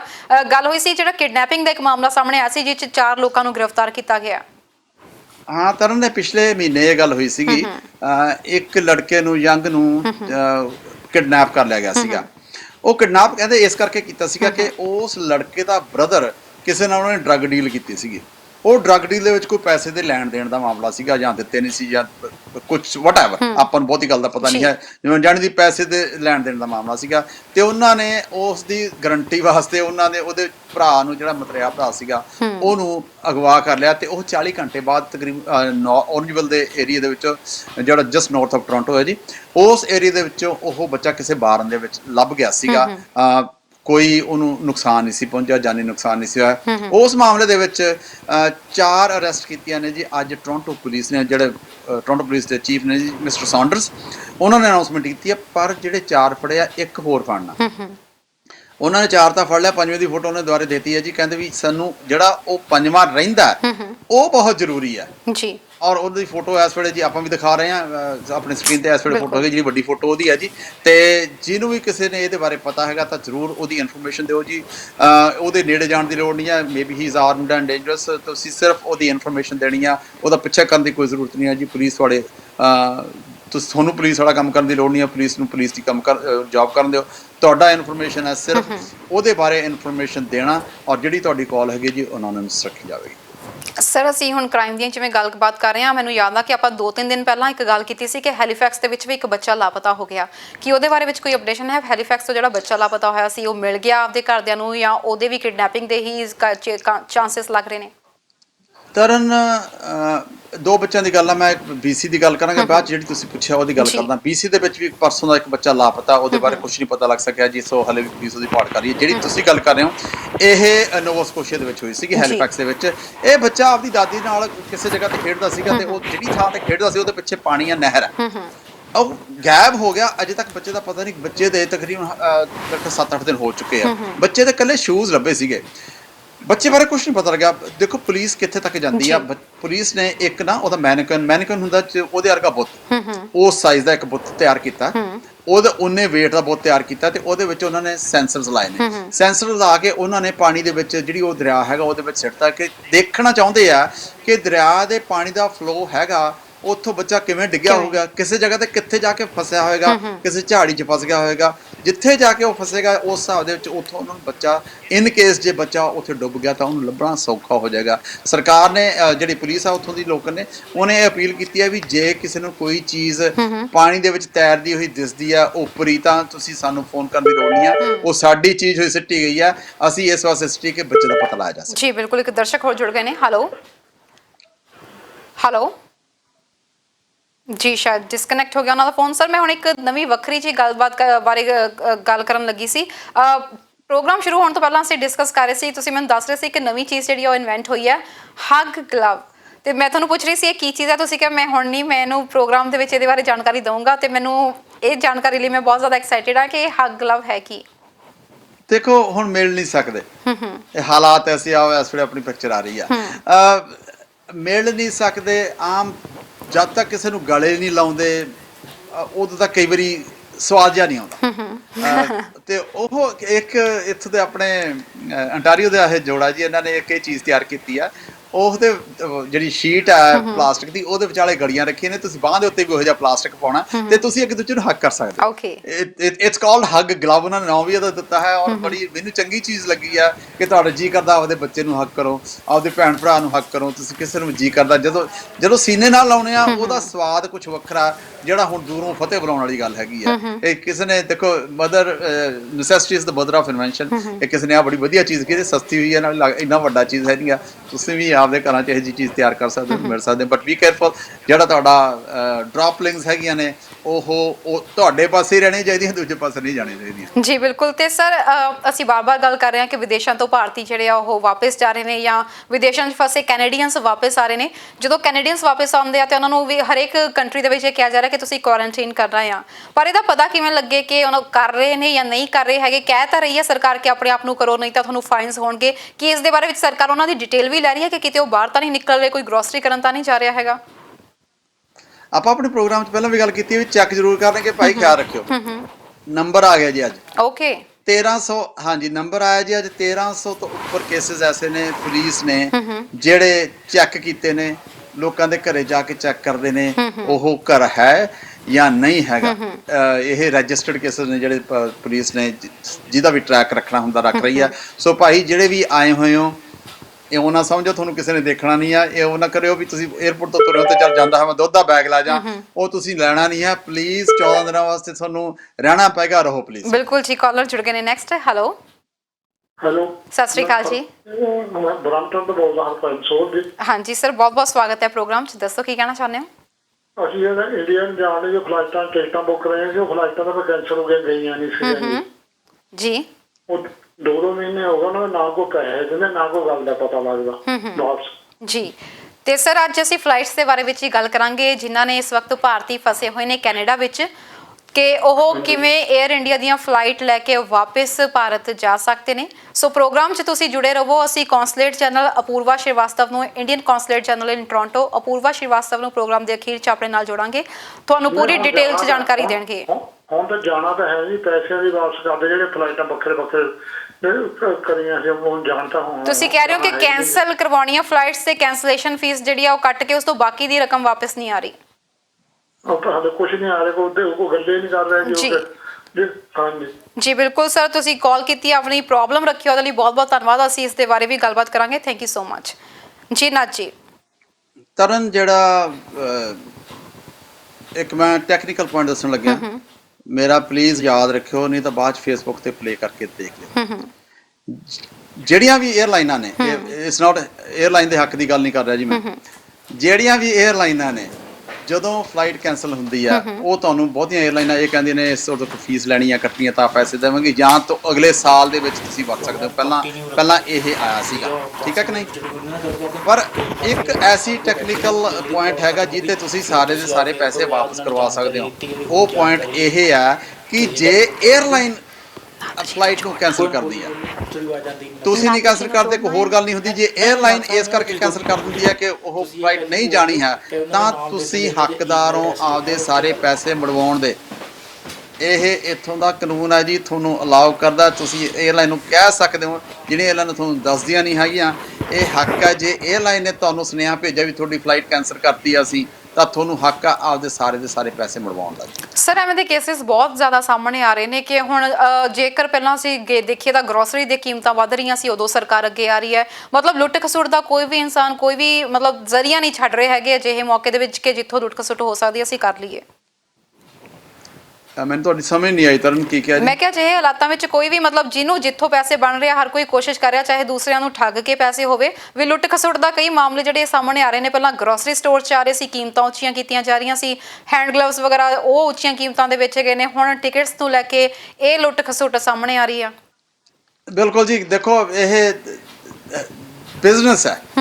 ਜਿਹੜਾ ਬਿਜ਼ਨਸਮੈਨ ਆ ਉਹਨੇ ਤੁਹਾਨੂੰ ਇੱਕ ਵਾਰ ਚੀਜ਼ ਵੇਚ ਦਿੱਤੀ ਹੈ, ਜਿਹੜੀ ਕਿ 에ਅਰਲਾਈਨ ਹੈਗੀ ਆ। 에ਅਰਲਾਈਨ ਕੋਲੇ ਪੈਸੇ ਉਹ ਆ ਗਏ ਨੇ, 에ਅਰਲਾਈਨਾਂ ਹੁਣ ਕਹਿੰਦੀਆਂ ਅਸੀਂ ਘਾਟੇ ਜਾ ਰਹੀਆਂ ਨੇ, ਉਹ ਪੈਸੇ ਤੁਹਾਨੂੰ ਮੋੜਨੇ ਨਹੀਂ ਚਾਹੁੰਦੀਆਂ, ਉਹ ਆਪਦੇ ਕੋਲੇ ਪੈਸਾ ਰੱਖਣੇ ਚਾਹੁੰਦੀਆਂ। ਉਹ ਇਸ ਕਰਕੇ ਰੱਖਣਾ ਚਾਹੁੰਦੀਆਂ ਕਿ ਉਹ ਜਿਹੜਾ ਤੁਹਾਡਾ ਪੈਸਾ ਅਗਲੀ ਵਾਰੀ ਤੁਸੀਂ ਉਹਨੂੰ, ਇੱਕ ਤਾਂ ਤੁਸੀਂ ਬਾਉਂਡ ਹੋ ਗਏ, ਤੁਹਾਡਾ ਪੈਸਾ ਉਹਨਾਂ ਕੋਲੇ ਰਹਿ ਗਿਆ, ਤੁਸੀਂ ਬਾਉਂਡ ਹੋ ਗਏ, ਅਗਲੀ ਵਾਰੀ ਦੁਬਾਰਾ ਇੱਕ ਹੋਰ ਫਲਾਈਟ ਲੈਣ ਵਾਸਤੇ ਹੋ ਗਏ। ਉਹ ਫਲਾਈਟ ਵੀ ਜ਼ਰੂਰੀ ਨਹੀਂ ਹੈ ਕਿ ਉਹਨੇ ਦੀ ਹੋਏਗੀ, ਵੱਧ ਘੱਟ ਵੀ ਹੋ ਸਕਦੀ ਹੈ, ਉਹਦੇ 'ਚ ਹੋਰ ਪੈਸੇ ਵੀ ਪਾਉਣੇ ਪੈਣ। ਸਰਕਾਰ ਜਿਹੜੀਆਂ 에ਅਰਲਾਈਨ ਆ, ਉਹ ਤੁਹਾਡਾ ਆਪਦਾ ਪੈਸਾ ਤਾਂ ਇੱਕ ਵਾਰੀ ਆਪਦੇ ਵਰਤੋਂ ਵਾਸਤੇ ਰੱਖੀ ਬੈਠੀ ਆ, ਔਰ ਉਹਨੇ ਚਾਂਸਿਸ ਛੇਤੀ ਕਿਤੇ ਦਿੰਦੇ ਨਹੀਂ ਹੈ। ਪਰ ਜੇ ਤੁਸੀਂ ਇਹ ਮੈਂ ਨੁਕਤਾ ਦੱਸਿਆ ਜੀ, ਇਹ 'ਤੇ ਜੇ ਕੋਸ਼ਿਸ਼ ਕਰੋ ਤਾਂ ਚਾਂਸਿਸ ਤੁਹਾਨੂੰ ਤੁਹਾਡੇ ਪੈਸੇ ਵਾਪਸ ਜ਼ਰੂਰ ਮਿਲਣਗੇ। ਬਿਲਕੁਲ ਜੀ। ਤੇ ਸਰ ਇੱਕ ਮੈਡੀਕਲ ਸਕੂਲ ਲੋਟਰੀ ਦੀ ਗੱਲ ਬੜੀ ਸਾਹਮਣੇ ਆ ਰਹੀ ਸੀ, ਉਹਦੇ ਬਾਰੇ ਵੀ ਲਾਸਟ ਵਿੱਚ ਜਾਣਕਾਰੀ ਦੇ ਦਿਓ, ਕਿਉਂਕਿ ਸਮਾਂ ਵੀ ਹੁਣ ਲਗਭਗ ਇਜਾਜ਼ਤ ਲੈਣ ਦਾ ਹੋ ਰਿਹਾ ਤੇ ਅਪੂਰਵਾ ਸ਼੍ਰੀਵਾਸਤਵ ਵੀ ਸਾਡੇ ਨਾਲ ਜੁੜਨ ਜਾ ਰਹੇ ਨੇ। ਸੋ ਉਹ ਨਿਊਜ਼ ਜ਼ਰੂਰ ਦੱਸ ਦਿਓ। ਹਾਂਜੀ ਮੈਡੀਕਲ ਸਕੂਲ ਦੇਖੋ ਆਪਣੇ ontario ਦਾ ਮੈਡੀਕਲ ਸਕੂਲ ਹੈ ਜੀ ਉਸ ਜਗ੍ਹਾ ਦੇ ਉੱਤੇ ਉਹਦੀ ਐਡਮਿਸ਼ਨ ਲੈਣੀ ਬਹੁਤ ਮੁਸ਼ਕਿਲ ਹੈ ਕਿਸੇ ਵੀ ਮੈਡੀਕਲ ਸਕੂਲ ਦੇ ਵਿੱਚ। ਹੁਣ ਕੋਵਿਡ-19 ਕਰਕੇ ਪ੍ਰੋਬਲਮ ਇਹ ਆਈ ਹੋਈ ਹੈ ਕਿ ਇੰਟਰਵਿਊ ਕਰਨੀ ਬਹੁਤ ਔਖੀ ਹੈ। ਜਿਹੜੀ ਵਰਚੁਅਲ ਇੰਟਰਵਿਊ ਕਰਨੀ ਹੈ ਕਹਿੰਦੇ ਉਹਦੇ ਉੱਤੇ ਉਹੀ ਜਿਹੀ ਗੱਲ ਨਹੀਂ ਬਣਦੀ ਹੈ। ਉਹਨਾਂ ਨੇ 253 ਮੇਰੇ ਖਿਆਲ ਟੋਟਲ ਸੀਟਾਂ ਸੀਗੀਆਂ, ਉਹਦੇ ਵਿੱਚੋਂ 100 ਜਿਹੜਾ ਪਹਿਲਾ ਸੀਗਾ ਉਹਨਾਂ ਨੂੰ ਤਾਂ ਮੈਰਿਟ ਦੇ ਆਧਾਰ ਤੇ ਉਹਨਾਂ ਨੂੰ ਐਡਮਿਸ਼ਨ ਦੇ ਦਿੱਤੀ ਹੈ। ontario ਦੇ ਵਿੱਚ ਸਕੂਲ ਹੈ ਜੀ। ਤੇ ਜਿਹੜੇ ਦੂਸਰੇ ਬਾਕੀ ਦੇ ਸੀਗੇ ਸਟੂਡੈਂਟਸ ਉਹਨਾਂ ਨੇ ਲੋਟਰੀ ਪਾਈ ਆ, ਕਿਉਂਕਿ ਲੋਟਰੀ ਜਿਹੜੀ ਪਾਈ ਆ ਕਿ ਉਹ ਜਿਹੜੇ ਸਟੂਡੈਂਟ ਸੀਗੇ ਤਕਰੀਬਨ ਉਹ ਨੇੜੇ ਤੇੜੇ ਦੇ ਉਹਨਾਂ ਦੇ ਮਾਰਕਸ ਸੀਗੇ। ਇੰਟਰਵਿਊ ਦਾ ਨੰਬਰ ਬਹੁਤ ਵੱਡੀ ਗੱਲ ਕਰਦੀ ਹੈ ਇੱਥੇ ਤਰਨ। ਹਰ ਇੱਕ ਸਟੂਡੈਂਟ ਦੀ ਇੰਟਰਵਿਊ ਹੁੰਦੀ ਹੈ ਜਿਹਨੂੰ ਉਹਨੂੰ ਐਡਮਿਸ਼ਨ ਮਿਲਣੀ ਆ, ਉਹਦਾ ਪੈਨਲ ਹੁੰਦਾ, ਉਹ ਫਿਰ ਉਹਨੂੰ ਪਾਸ ਕਰਦਾ। ਕਈ ਵਾਰੀ ਐਸੀ ਗੱਲ ਹੁੰਦੀ ਹੈ ਕਿ ਘੱਟ ਨੰਬਰ ਵਾਲਾ ਸਟੂਡੈਂਟ ਐਡਮਿਸ਼ਨ ਲੈ ਜਾਂਦਾ ਤੇ ਜ਼ਿਆਦਾ ਵਾਲੇ ਨੂੰ ਕਈ ਵਾਰੀ ਨਹੀਂ ਮਿਲਦੇ ਕਿਉਂਕਿ ਇੰਟਰਵਿਊ ਦੇ ਵਿੱਚ ਫੇਲ ਹੋ ਜਾਂਦੇ ਆ। ਸੋ ਉਹਨਾਂ ਨੇ ਲੋਟਰੀ ਸਿਸਟਮ ਕੀਤਾ ਜਿਹਦੇ ਕਰਕੇ ਹੋ ਸਕਦਾ ਕਿਸੇ ਨੂੰ ਇਤਰਾਜ਼ ਹੋਵੇ, ਪਰ ਜਿਨ੍ਹਾਂ ਨੂੰ ਐਡਮਿਸ਼ਨ ਨਹੀਂ ਮਿਲੀ ਇਸ ਵਾਰੀ ਉਹ ਕਹਿੰਦੇ ਅਸੀਂ ਅਗਲੀ ਵਾਰੀ ਕੰਸੀਡਰ ਕਰਾਂਗੇ। ਤੁਸੀਂ ਯੂਨੀਵਰਸਿਟੀ ਦੀ ਗੱਲ ਕੀਤੀ, ਮੈਂ ਇੱਕ ਪ੍ਰਿੰਸਟਨ ਯੂਨੀਵਰਸਿਟੀ ਦੀ ਗੱਲ ਕਰਨੀ ਚਾਹਾਂਗਾ ਜੀ। ਪ੍ਰਿੰਸਟਨ ਯੂਨੀਵਰਸਿਟੀ ਨਿਊ ਜਰਸੀ ਦੇ ਵਿੱਚ ਹੈ ਜੀ। ਉਹ 274 ਸਾਲ ਪੁਰਾਣੀ ਯੂਨੀਵਰਸਿਟੀ ਹੈ। ਉਹ ਤਕਰੀਬਨ ਉਸ ਯੂਨੀਵਰਸਿਟੀ ਦੇ ਤਕਰੀਬਨ 68 ਸਟੂਡੈਂਟਸ ਨੂੰ ਨੋਬਲ ਪ੍ਰਾਈਜ਼ ਮਿਲਿਆ ਹੈ। ਉਸ ਯੂਨੀਵਰਸਿਟੀ ਦੇ 2 ਐਸੇ ਸਟੂਡੈਂਟ ਨੇ ਜਿਨ੍ਹਾਂ ਨੂੰ ਕਿ 2 ਪ੍ਰੈਜ਼ੀਡੈਂਟ ਬਣੇ ਹੋਏ ਨੇ। ਉਹ 1746 ਦੇ ਵਿੱਚ ਪਹਿਲੀਆਂ 4 ਯੂਨੀਵਰਸਿਟੀਆਂ ਦੇ ਵਿੱਚੋਂ ਅਮਰੀਕਾ ਦੇ ਵਿੱਚ ਇੱਕ ਯੂਨੀਵਰਸਿਟੀ ਸੀਗੀ। ਫੋਨਰ ਮੈਂ ਉਹਦੀ ਗੱਲ ਫਿਰ ਸੁਣਾਵਾਂ ਜੀ। ਬਿਲਕੁਲ, ਇੱਕ ਦਰਸ਼ਕ ਕਲਾਸ ਜੁੜ ਗਏ ਨੇ, ਅਸੀਂ ਲਾਸਟ ਕਾਲ ਲੈ ਰਹੇ ਹਾਂ। ਹੈਲੋ ਸਤਿ ਸ਼੍ਰੀ ਅਕਾਲ ਜੀ। ਸਤਿ ਸ਼੍ਰੀ ਅਕਾਲ ਜੀ। ਹਾਂਜੀ ਮੈਮ, ਕਿੱਥੋਂ ਬੋਲ ਰਹੇ ਹੋ? ਜੀ ਮੈਂ ਇੱਥੋਂ ਟੋਰਾਂਟੋ ਤੋਂ ਬੋਲ ਰਹੀ ਹਾਂ। ਹੁਣੇ ਹੀ ਇਹਨਾਂ ਨੇ ਕਿਹਾ ਸੀ, ਅਨਾਉਂਸ ਕੀਤਾ ਸੀਗਾ ਕਿ ਤੁਸੀਂ 에ਅਰਲਾਈਨਸ ਤੋਂ ਪੈਸੇ ਵਾਪਸ ਕਰ ਸਕਦੇ ਹੋ, ਪਰ ਜਿਹੜੇ ਸੀ ਏਜੰਟਸ ਦੇ ਥਰੂ ਕੀਤੀ ਹੈ ਨਾ, ਤੇ ਕਈ ਏਜੰਟਸ ਬਹੁਤ ਖਰਾਬ ਕਰਦੇ ਨੇ, ਉਹ ਵਿੱਚ ਪੈ ਕੇ ਨਹੀਂ ਤੁਹਾਨੂੰ ਲੈਣ ਦਿੰਦੇ ਨੇ। ਤੇ ਮੇਰੇ ਖਿਆਲ ਇਹ ਤੁਸੀਂ ਪ੍ਰੋਪੋਗੇਟ ਕਰੋ ਕਿ ਏਜੰਟਸ ਦੇ ਥਰੂ ਜਿਹੜੇ ਏਜੰਟਸ ਨੂੰ ਸਪੋਰਟ ਕਰਨਾ ਚਾਹੀਦਾ ਹੈ। ਜੀ ਬਿਲਕੁਲ, ਖਰਾਬ ਕਰਦੇ ਬਿਲਕੁਲ ਜੀ ਮੈਮ, ਤੁਹਾਡਾ ਅਸੀਂ ਨੋਟ ਕਰ ਲਿਆ ਵਾ। ਇਸ ਮੁੱਦੇ ਉੱਤੇ ਵੀ ਅਸੀਂ ਗੱਲਬਾਤ ਕਰਾਂਗੇ ਤੇ ਸੰਬੰਧਿਤ ਅਧਿਕਾਰੀਆਂ ਨੂੰ ਆਪਣੇ ਪ੍ਰੋਗਰਾਮ ਦੇ ਵਿੱਚ ਸ਼ਾਮਲ ਕਰਾਂਗੇ। ਇਸ ਦਾ ਕੀ ਹੱਲ ਕੱਢਿਆ ਜਾ ਸਕਦਾ ਇਹਦੇ ਬਾਰੇ ਗੱਲ ਕਰਾਂਗੇ। ਥੈਂਕ ਯੂ ਸੋ ਮਚ ਗੱਲ ਕਰਨ ਲਈ। ਜੀ ਸਰ। ਕਿਉਂਕਿ ਜਿਹਨੇ ਡਾਇਰੈਕਟ ਟਿਕਟ ਨਹੀਂ ਲਿਆ ਜੀ ਏਜੰਟ ਰਾਹੀਂ, they have to deal with their agent, ਕਿਉਂਕਿ ਇਹਦੇ ਵਿੱਚ ਹੋਰ ਕੋਈ ਕੁਝ ਨਹੀਂ ਕਰ ਸਕਦਾ ਕਿ ਇਹਨੇ ਤੇ ਏਜੰਟ ਦੇ ਨਾਲ ਦੀ ਗੱਲ ਹੈ। ਪ੍ਰਿੰਸਟਨ ਯੂਨੀਵਰਸਿਟੀ ਗੱਲ ਕਰ ਰਿਹਾ ਸੀਗਾ। ਉਹ ਯੂਨੀਵਰਸਿਟੀ ਦੇ ਵਿੱਚ ਜੀ ਇੱਕ ਬਹੁਤ ਵੱਡੀ ਵੱਖਰੀ ਘਟਨਾ ਵਾਪਰੀ ਹੈ ਜਿਹੜੀ ਹੁਣ ਤੱਕ ਨਹੀਂ ਵਾਪਰੀ ਸੀਗੀ। ਜਿਹੜੀ ਫਾਈਨਲ ਯੂਨੀਵਰਸਿਟੀ ਦਾ ਬੈਚ ਹੁੰਦਾ, ਜਦੋਂ ਉਹਨੇ ਜਾਣਾ ਹੁੰਦਾ, ਉਹਨੂੰ ਜਾਣ ਵਾਸਤੇ ਜਿਸ ਯੂਨੀਵਰਸਿਟੀ ਦਾ ਜਿਹੜਾ ਸਭ ਤੋਂ ਟੌਪ ਦਾ ਸਟੂਡੈਂਟ ਹੁੰਦਾ ਉਹਨੇ ਇੱਕ ਲੈਕਚਰ ਦੇਣਾ ਹੁੰਦਾ। ਵੈਲੇਡਿਕਟੋਰੀਅਨ ਲੈਕਚਰ ਕਹਿੰਦੇ, ਜਾਣ ਵਾਲਾ ਲੈਕਚਰ। ਉਹ ਇਸ ਵਾਲੀ ਉੱਥੋਂ ਦਾ ਇੱਕ ਐਸਾ ਸਟੂਡੈਂਟ ਆ ਜਿਹੜਾ ਅੱਗੇ ਹਿਸਟਰੀ ਵਿੱਚ ਨਹੀਂ ਹੋਇਆ। ਉਹ ਬਲੈਕ ਕਮਿਊਨਿਟੀ ਨੂੰ ਬਿਲੋਂਗ ਕਰਦਾ ਜੀ, ਤੇ ਜਿਹੜਾ ਉਹ ਲੈਕਚਰ ਆ ਉਹਨੇ ਪਹਿਲੀ ਵਾਰੀ 274 ਸਾਲ ਦੀ ਹਿਸਟਰੀ ਦੇ ਵਿੱਚ ਪਹਿਲੀ ਵਾਰੀ ਬਲੈਕ ਨੇ ਉਸ ਜਾਣ ਵਾਲੇ ਬੈਚ ਨੂੰ ਲੈਕਚਰ ਦੇਣਾ। ਇਹ ਇੱਕ ਬਹੁਤ ਵੱਡੀ ਪ੍ਰਾਪਤੀ ਹੈ ਜੀ ਇਸ ਕਮਿਊਨਿਟੀ ਵਾਸਤੇ। ਜੀ ਬਿਲਕੁਲ, ਤੇ ਆਪਣੇ ਦਰਸ਼ਕਾਂ ਨੂੰ ਦੱਸ ਦਈਏ ਦੈਟਸ ਦਾ ਲਾਸਟ ਕਾਲ ਅਸੀਂ ਪ੍ਰੋਗਰਾਮ ਦੀ ਲੈ ਰਹੇ ਹਾਂ। ਮੈਂ ਆਪਣੀ ਟੈਕਨੀਕਲ ਟੀਮ ਨੂੰ ਕਹੂੰ ਕਿ ਇਸ ਤੋਂ ਬਾਅਦ ਕੋਈ ਕਾਲਸ ਨਾ ਅੱਗੇ ਭੇਜੀਆਂ ਜਾਣ। ਹੈਲੋ ਸਤਿ ਸ਼੍ਰੀ ਅਕਾਲ ਜੀ, ਕਿੱਥੋਂ ਬੋਲ ਰਹੇ ਹੋ ਸਰ? ਹਾਂ, ਮੈਂ ਬਰਮਟਨ ਤੋਂ ਬੋਲ ਰਿਹਾ। ਗੱਲ ਇਹ ਹੋ ਰਹੀ ਸੀ ਟਿਕਟਾਂ ਦੇ, ਤੁਸੀਂ ਕਹਿ ਰਹੇ ਸੀ ਜੇ ਫਲਾਈਟ ਉਹ 에ਅਰਲਾਈਨ ਕੈਂਸਲ ਕਰਦੀ ਹੈ ਤਾਂ ਫਿਰ ਫਲਾਈਟ ਦੇ ਪੈਸੇ ਵਾਪਸ ਮਿਲ ਜਾਣਗੇ ਜੀ। ਮੈਂ ਇਹਦੇ ਬਾਰੇ ਇਹ ਪੁੱਛਣਾ ਚਾਹੁੰਦਾ, ਜਿਹੜੀ ਫਲਾਈਟ ਦੇ ਉੱਤੇ ਇੱਕ ਟਰੈਵਲ ਹੋ ਚੁੱਕਾ, ਜਿਹਦਾ ਜਿਹੜੇ ਇੰਡੀਆ ਚਲੇ ਗਏ ਬੱਚੇ, ਠੀਕ ਹੈ ਨੀ, ਹੁਣ ਉਹਨਾਂ ਨੇ ਆਣਾ ਤੇ ਉਹਨਾਂ ਦੀ ਟਿਕਟ ਕੈਂਸਲ ਹੋ ਰਹੀ ਆ, ਫਲਾਈਟ ਨਹੀਂ ਮਿਲੀ, ਤਾਂ ਉਹਦੇ ਪੈਸੇ ਪੂਰੇ ਵਾਪਸ ਮਿਲ ਜਾਣਗੇ ਉਸ ਟਿਕਟ ਦੇ?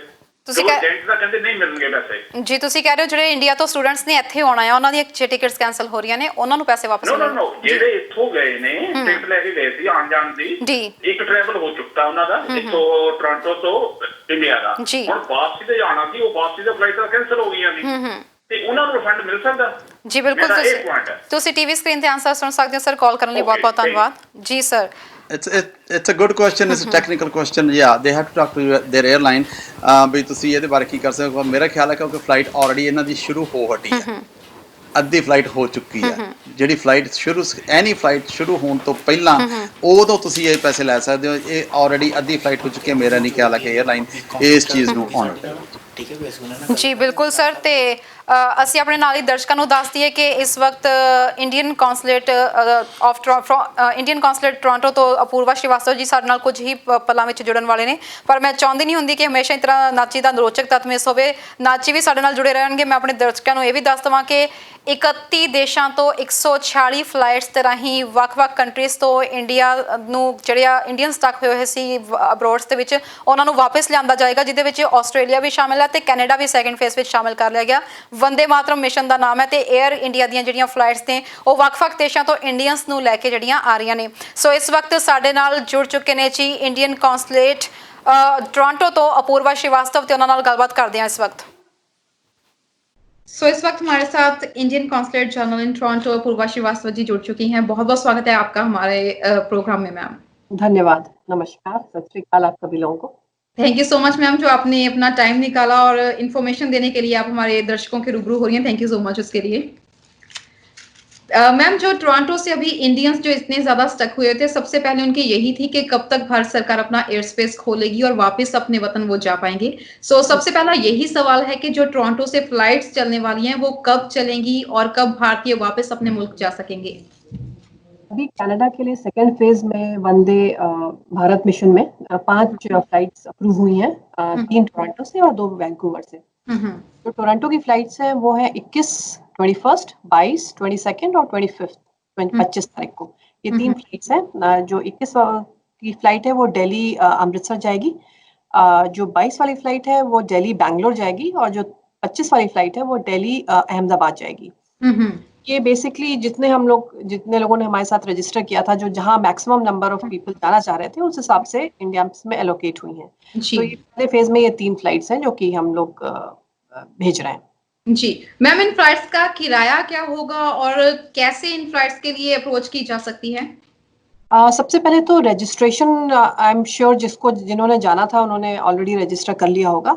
उस रजिस्ट्रेशन के बाद हम उनको अभी हम खाली जहाँ जहाँ फ्लाइट्स हमें अप्रूव हुई हैं, जैसे बैंगलोर, बैंगलोर, दिल्ली, अहमदाबाद और अमृतसर, इन 4 जगहों के ही लोगों को हम लोग अभी ले जा पा रहे हैं, क्योंकि फिर वहाँ इंटरस्टेट ट्रांसफर भी बहुत डिफिकल्ट है। तो इन चारों, तो जो भी हमारे पास रजिस्ट्रेशन है, इन चारों जगहों जो लोग जा रहे हैं उनको हमने आज सारा ईमेल भेज दिया है, सारा डिटेल्स करते हुए कि कैसे उनकी विलिंगनेस जानने के लिए कि भाई एक बार रजिस्ट्रेशन कराना एक बात होती है और फाइनली एक्चुअली डिसाइड करना जाना वो दूसरी बात होती है। तो वो उनसे हमने अंडरटेकिंग मांग ली है, कल सुबह तक वो हमारे पास आ जाएगी। तो जो अब रहेंगे, अगर हमारे पास जितनी सीट्स हैं उसके अलावा उतने लोग हैं तब हम सबको भेज देंगे, पर यदि अगर हमारे पास ज्यादा लोग विलिंग है जाने के लिए और सीट्स कम है तो हम कंपेलिंग रीजंस के हिसाब से भेजेंगे, जैसे कोई एल्डरली है, प्रेग्नेंट वुमेन है, किसी के घर में इंडिया में डेथ हो गई है, कोई बीमार है, तो उस तरह के ऑब्वियसली लोगों को हम पहली प्रेफरेंस देंगे सीट्स के। जी मैम, जैसे अभी देख रहे हैं कि बड़ी संख्या में भारतीय यहाँ पर मौजूद हैं और अगर फ्लाइट्स की बात करें तो एक फ्लाइट में अप्रोक्सीमेटली कितने पैसेंजर्स जो है वो जा सकते हैं? अराउंड अप्रोक्सीमेटली 300 का हम लोग अभी सोच रहे हैं, 300 अप्रोक्सीमेटली। और इन फ्यूचर और भी फ्लाइट्स चलने की उम्मीद है या अभी फर्स्ट फेज में अभी इतनी ही चलेंगी? सेकंड फेज क्या फिर से शुरू किया जाएगा? ये इस फेज में हमें इतनी ही मिली है जो कि 2 जून तक है।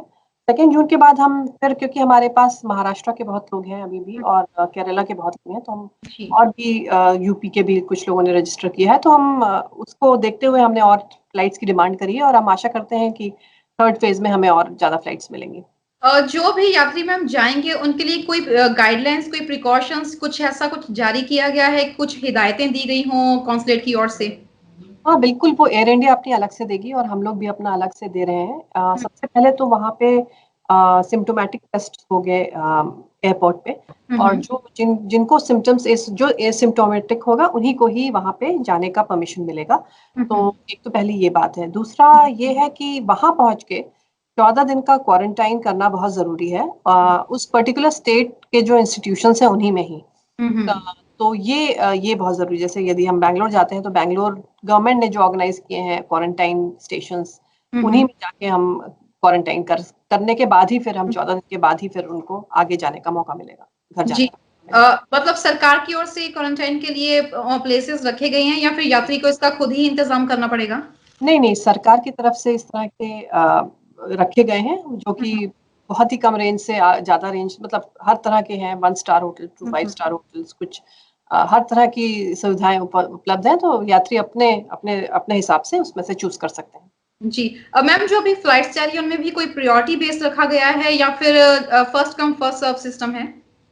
देखिए, हमने कल सबको अपना जिनको भी हमने भेजा है, जो ये 4 शहर की बात मैंने करी है, और दिल्ली में एनसीआर रीजन भी आता है, जैसे गुड़गांव और नोएडा, वो सब भी आ जाएगा। तो उनको हमने ऑलरेडी ईमेल आज हमारे तरफ से चला गया है। अब वो कल सुबह 10 बजे तक उनको हमें कंफर्म करना है कि इसमें से कौन-कौन एक्चुअली विलिंग है जाने के लिए। जब एक बार उनकी विलिंगनेस आ जाएगी, अगर जैसा कि मैंने बताया कि यदि अगर हमारे पास 300 सीट है, तो अगर 250 की आती है विलिंगनेस, तो ऑब्वियसली सब कोई जा सकता है। पर अगर 350 की आती है, तो हम उसमें देखेंगे कि किसका केस ज़्यादा जेन्युइन है जाने के लिए, जो किसका ज़्यादा जाना ज़्यादा ज़रूरी है। कोई टूरिस्ट है जो होटल में है, उसका पैसा खत्म हो गया है, रादर देन कोई अपने रिलेटिव के साथ रह रहा है, तो ऑब्वियसली जो हम टूरिस्ट जो जिसके पास रहने की जगह नहीं है, उसको भेजेंगे। तो ये इस तरह की हम प्रायोरिटी कंपेलिंग रीजंस के हिसाब से बना रहे हैं। बहुत ही ट्रांसपेरेंट सिस्टम है ये, हम वेरियस कैटेगरीज हैं, उसके हिसाब से हम कर रहे हैं। जी मैम, जो इस वक्त स्टक हुए हैं इंडियंस जिन्होंने अभी तक रजिस्ट्रेशन नहीं करवाई है, क्या रजिस्ट्रेशन करवाना जरूरी है या फिर ऐसे भी वो फ्लाइट्स बुक करवा सकते हैं? नहीं है, वो उनको रजिस्ट्रेशन कराना बिल्कुल जरूरी है, क्योंकि ऐसी कोई फ्लाइट्स चल ही नहीं रही हैं। बाकी ये सारी स्पेशल फ्लाइट्स हैं जो किसी की परमिशन के साथ आ रही हैं, तो नॉर्मल फ्लाइट्स तो अभी इंडिया कोई जा ही नहीं सकता है। तो इसलिए उनको, अगर जिसको अभी भी करना है, तो हमारा रजिस्ट्रेशन अभी खुला हुआ है। मे बी हो सकता है इस फेज में नहीं हो पाए, फिर भी अगर बहुत कंपेलिंग रीजंस, तो हम लोग करने की कोशिश करेंगे। बट डेफिनेटली नेक्स्ट फेज में हम उनको जरूर करेंगे, और रजिस्ट्रेशन खुला है, जब भी आप भरना चाहें प्लीज भर सकते हैं। मैम, रजिस्ट्रेशन करवाने के बाद कॉन्सुलेट की ओर से उन्हें इनविटेशन भेजा जा रहा है कि आप अपनी फ्लाइट बुक करवा सकते हैं, या फिर रजिस्ट्रेशन करवाने के बाद वो अपने आप को वैसे ही एलिजिबल मान लें कि वो फ्लाइट के लिए बुकिंग करवा सकते हैं? नहीं, उसके रजिस्ट्रेशन करने के बाद ये हमारे पास जो आएगा, जैसे कि अभी हमारे पास करीब 5000 रजिस्ट्रेशन है, तो उसमें से अगर हम देख रहे हैं कि जो 4 शहर हमें जाने के लिए अभी मिल रहे हैं, उन 4 शहर में कौन से लोग हैं, उन लोगों को हमने इकट्ठा किया है, और उसको कंपेलिंग रीजंस के हिसाब से उनकी प्रायोरिटी लिस्ट बनाई है। उसके उस प्रायोरिटी लिस्ट के हिसाब से हम उन सबको भेज रहे हैं कि आप में से कौन विलिंग है जाने के लिए। जब विलिंगनेस आ जाएगी, तब हम उनको एक लिंक भेजेंगे एयर इंडिया का, जहाँ पे वो टिकट बुक करा सकते हैं। जी। और मैम, अभी तक अगर किसी ने संपर्क करना हो, तो रजिस्ट्रेशन के लिए इंडियन कॉन्सुलेट की वेबसाइट पर रजिस्टर किया जा सकता है? जी बिल्कुल, वो आप हमारी वेबसाइट पे जाएं, तो सबसे पहले वो पॉपअप आता है जिसमें उसमें लिंक्स है, आप तुरंत रजिस्टर कराइए। जी। और मैम, वहाँ पर जो रहने का खर्चा होगा वो यात्री को खुद करना पड़ेगा, या वो सरकार की ओर से क्वारंटाइन टाइम के लिए जो टाइम पीरियड वहाँ पर रहेंगे वो यात्री की ओर से किया जाएगा, या फिर सरकार की ओर से किया जाएगा?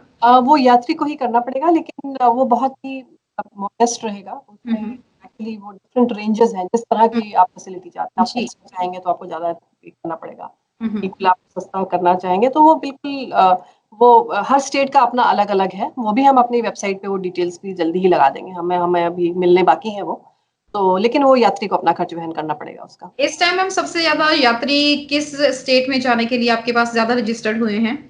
हमारे पास सभी पंजाब और गुजरात के काफी लोग हैं। जी। और मैम, हमारे दर्शकों को भी कुछ और अगर आप कोई जानकारी देना चाहिए या कुछ कहना चाहिए, आखिर में कुछ कहना चाहें, तो आप प्लीज जरूर कहिए उनसे, क्योंकि बहुत सारे इंडियंस अभी बहुत ज्यादा अभी टेंशन में है कि कब तक फ्लाइट्स खुलेंगी और कैसे जा सकेंगे वो। नहीं, मैं तो बस यही कहना चाहूंगी कि आप लोग थोड़ा सा पेशेंस और रखिए, क्योंकि हमें कई जगह से, जैसे केरला, महाराष्ट्र और यूपी, इस तरह से काफी फोन आ रहे हैं कि भाई हमें ईमेल क्यों नहीं आया है। तो हम उसमें ज्यादा कुछ कर नहीं सकते, हमारे हाथ पे नहीं है वो, क्योंकि हमें जहाँ जो इंस्ट्रक्शंस मिले हैं कि इन्हीं स्टेट्स के लोगों को भेजा जा सकता है, क्योंकि स्टेट में भी क्वारंटाइन फैसिलिटीज की एक लिमिटेशंस है। तो इस हिसाब से स्टेट्स भी डिसाइड करता है कि कितने लोग आएंगे।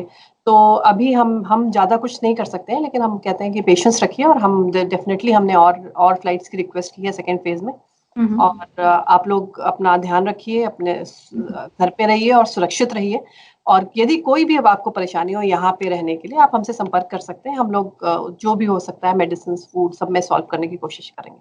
जी, thank you so much ma'am. Indian government और आप सब मिलके जो यहाँ पर स्टक है इंडियंस, उनके लिए इतना काम कर रहे हैं, और हर ईमेल के जवाब मिल रहे हैं सभी को, उसके लिए आपका बहुत बहुत शुक्रिया। Thank you so much. Thank you. ਸੋ ਇਹ ਸਨ ਜੀ ਅਪੂਰਵਾ ਸ਼੍ਰੀਵਾਸਤਵ ਜਿਨ੍ਹਾਂ ਨੇ ਸਾਨੂੰ ਜਾਣਕਾਰੀ ਦਿੱਤੀ ਹੈ ਟੋਰਾਂਟੋ ਫਲਾਈਟਸ ਨੂੰ ਲੈ ਕੇ ਜੋ ਇਸ ਵਕਤ ਫਲਾਈਟਸ ਚੱਲਣਗੀਆਂ। ਸੋ ਪ੍ਰਾਈਸ ਦੇ ਬਾਰੇ ਵਿੱਚ ਕਾਫੀ ਦਰਸ਼ਕ ਸਾਨੂੰ ਪੁੱਛ ਰਹੇ ਨੇ ਕਿ ਟਿਕਟ ਦਾ ਪ੍ਰਾਈਸ ਕੀ ਹੋਏਗਾ। ਸੋ ਤੁਸੀਂ ਜਦੋਂ ਵੈਬਸਾਈਟ ਤੇ ਰਜਿਸਟਰ ਕਰਵਾਓਗੇ ਤੇ ਨਾਲ ਦੀ ਨਾਲ 에ਅਰ ਇੰਡੀਆ ਦੀ ਜੋ ਫਲਾਈਟ ਲਈ ਬੁਕਿੰਗ ਲਈ ਤੁਹਾਨੂੰ ਕਨਫਰਮੇਸ਼ਨ ਆਏਗੀ, ਨਾਲ ਹੀ ਤੁਹਾਨੂੰ ਟਿਕਟ ਦੇ ਪ੍ਰਾਈਸ ਦਾ ਉਸ ਵੇਲੇ ਜਾਣਕਾਰੀ ਦਿੱਤੀ ਜਾਏਗੀ।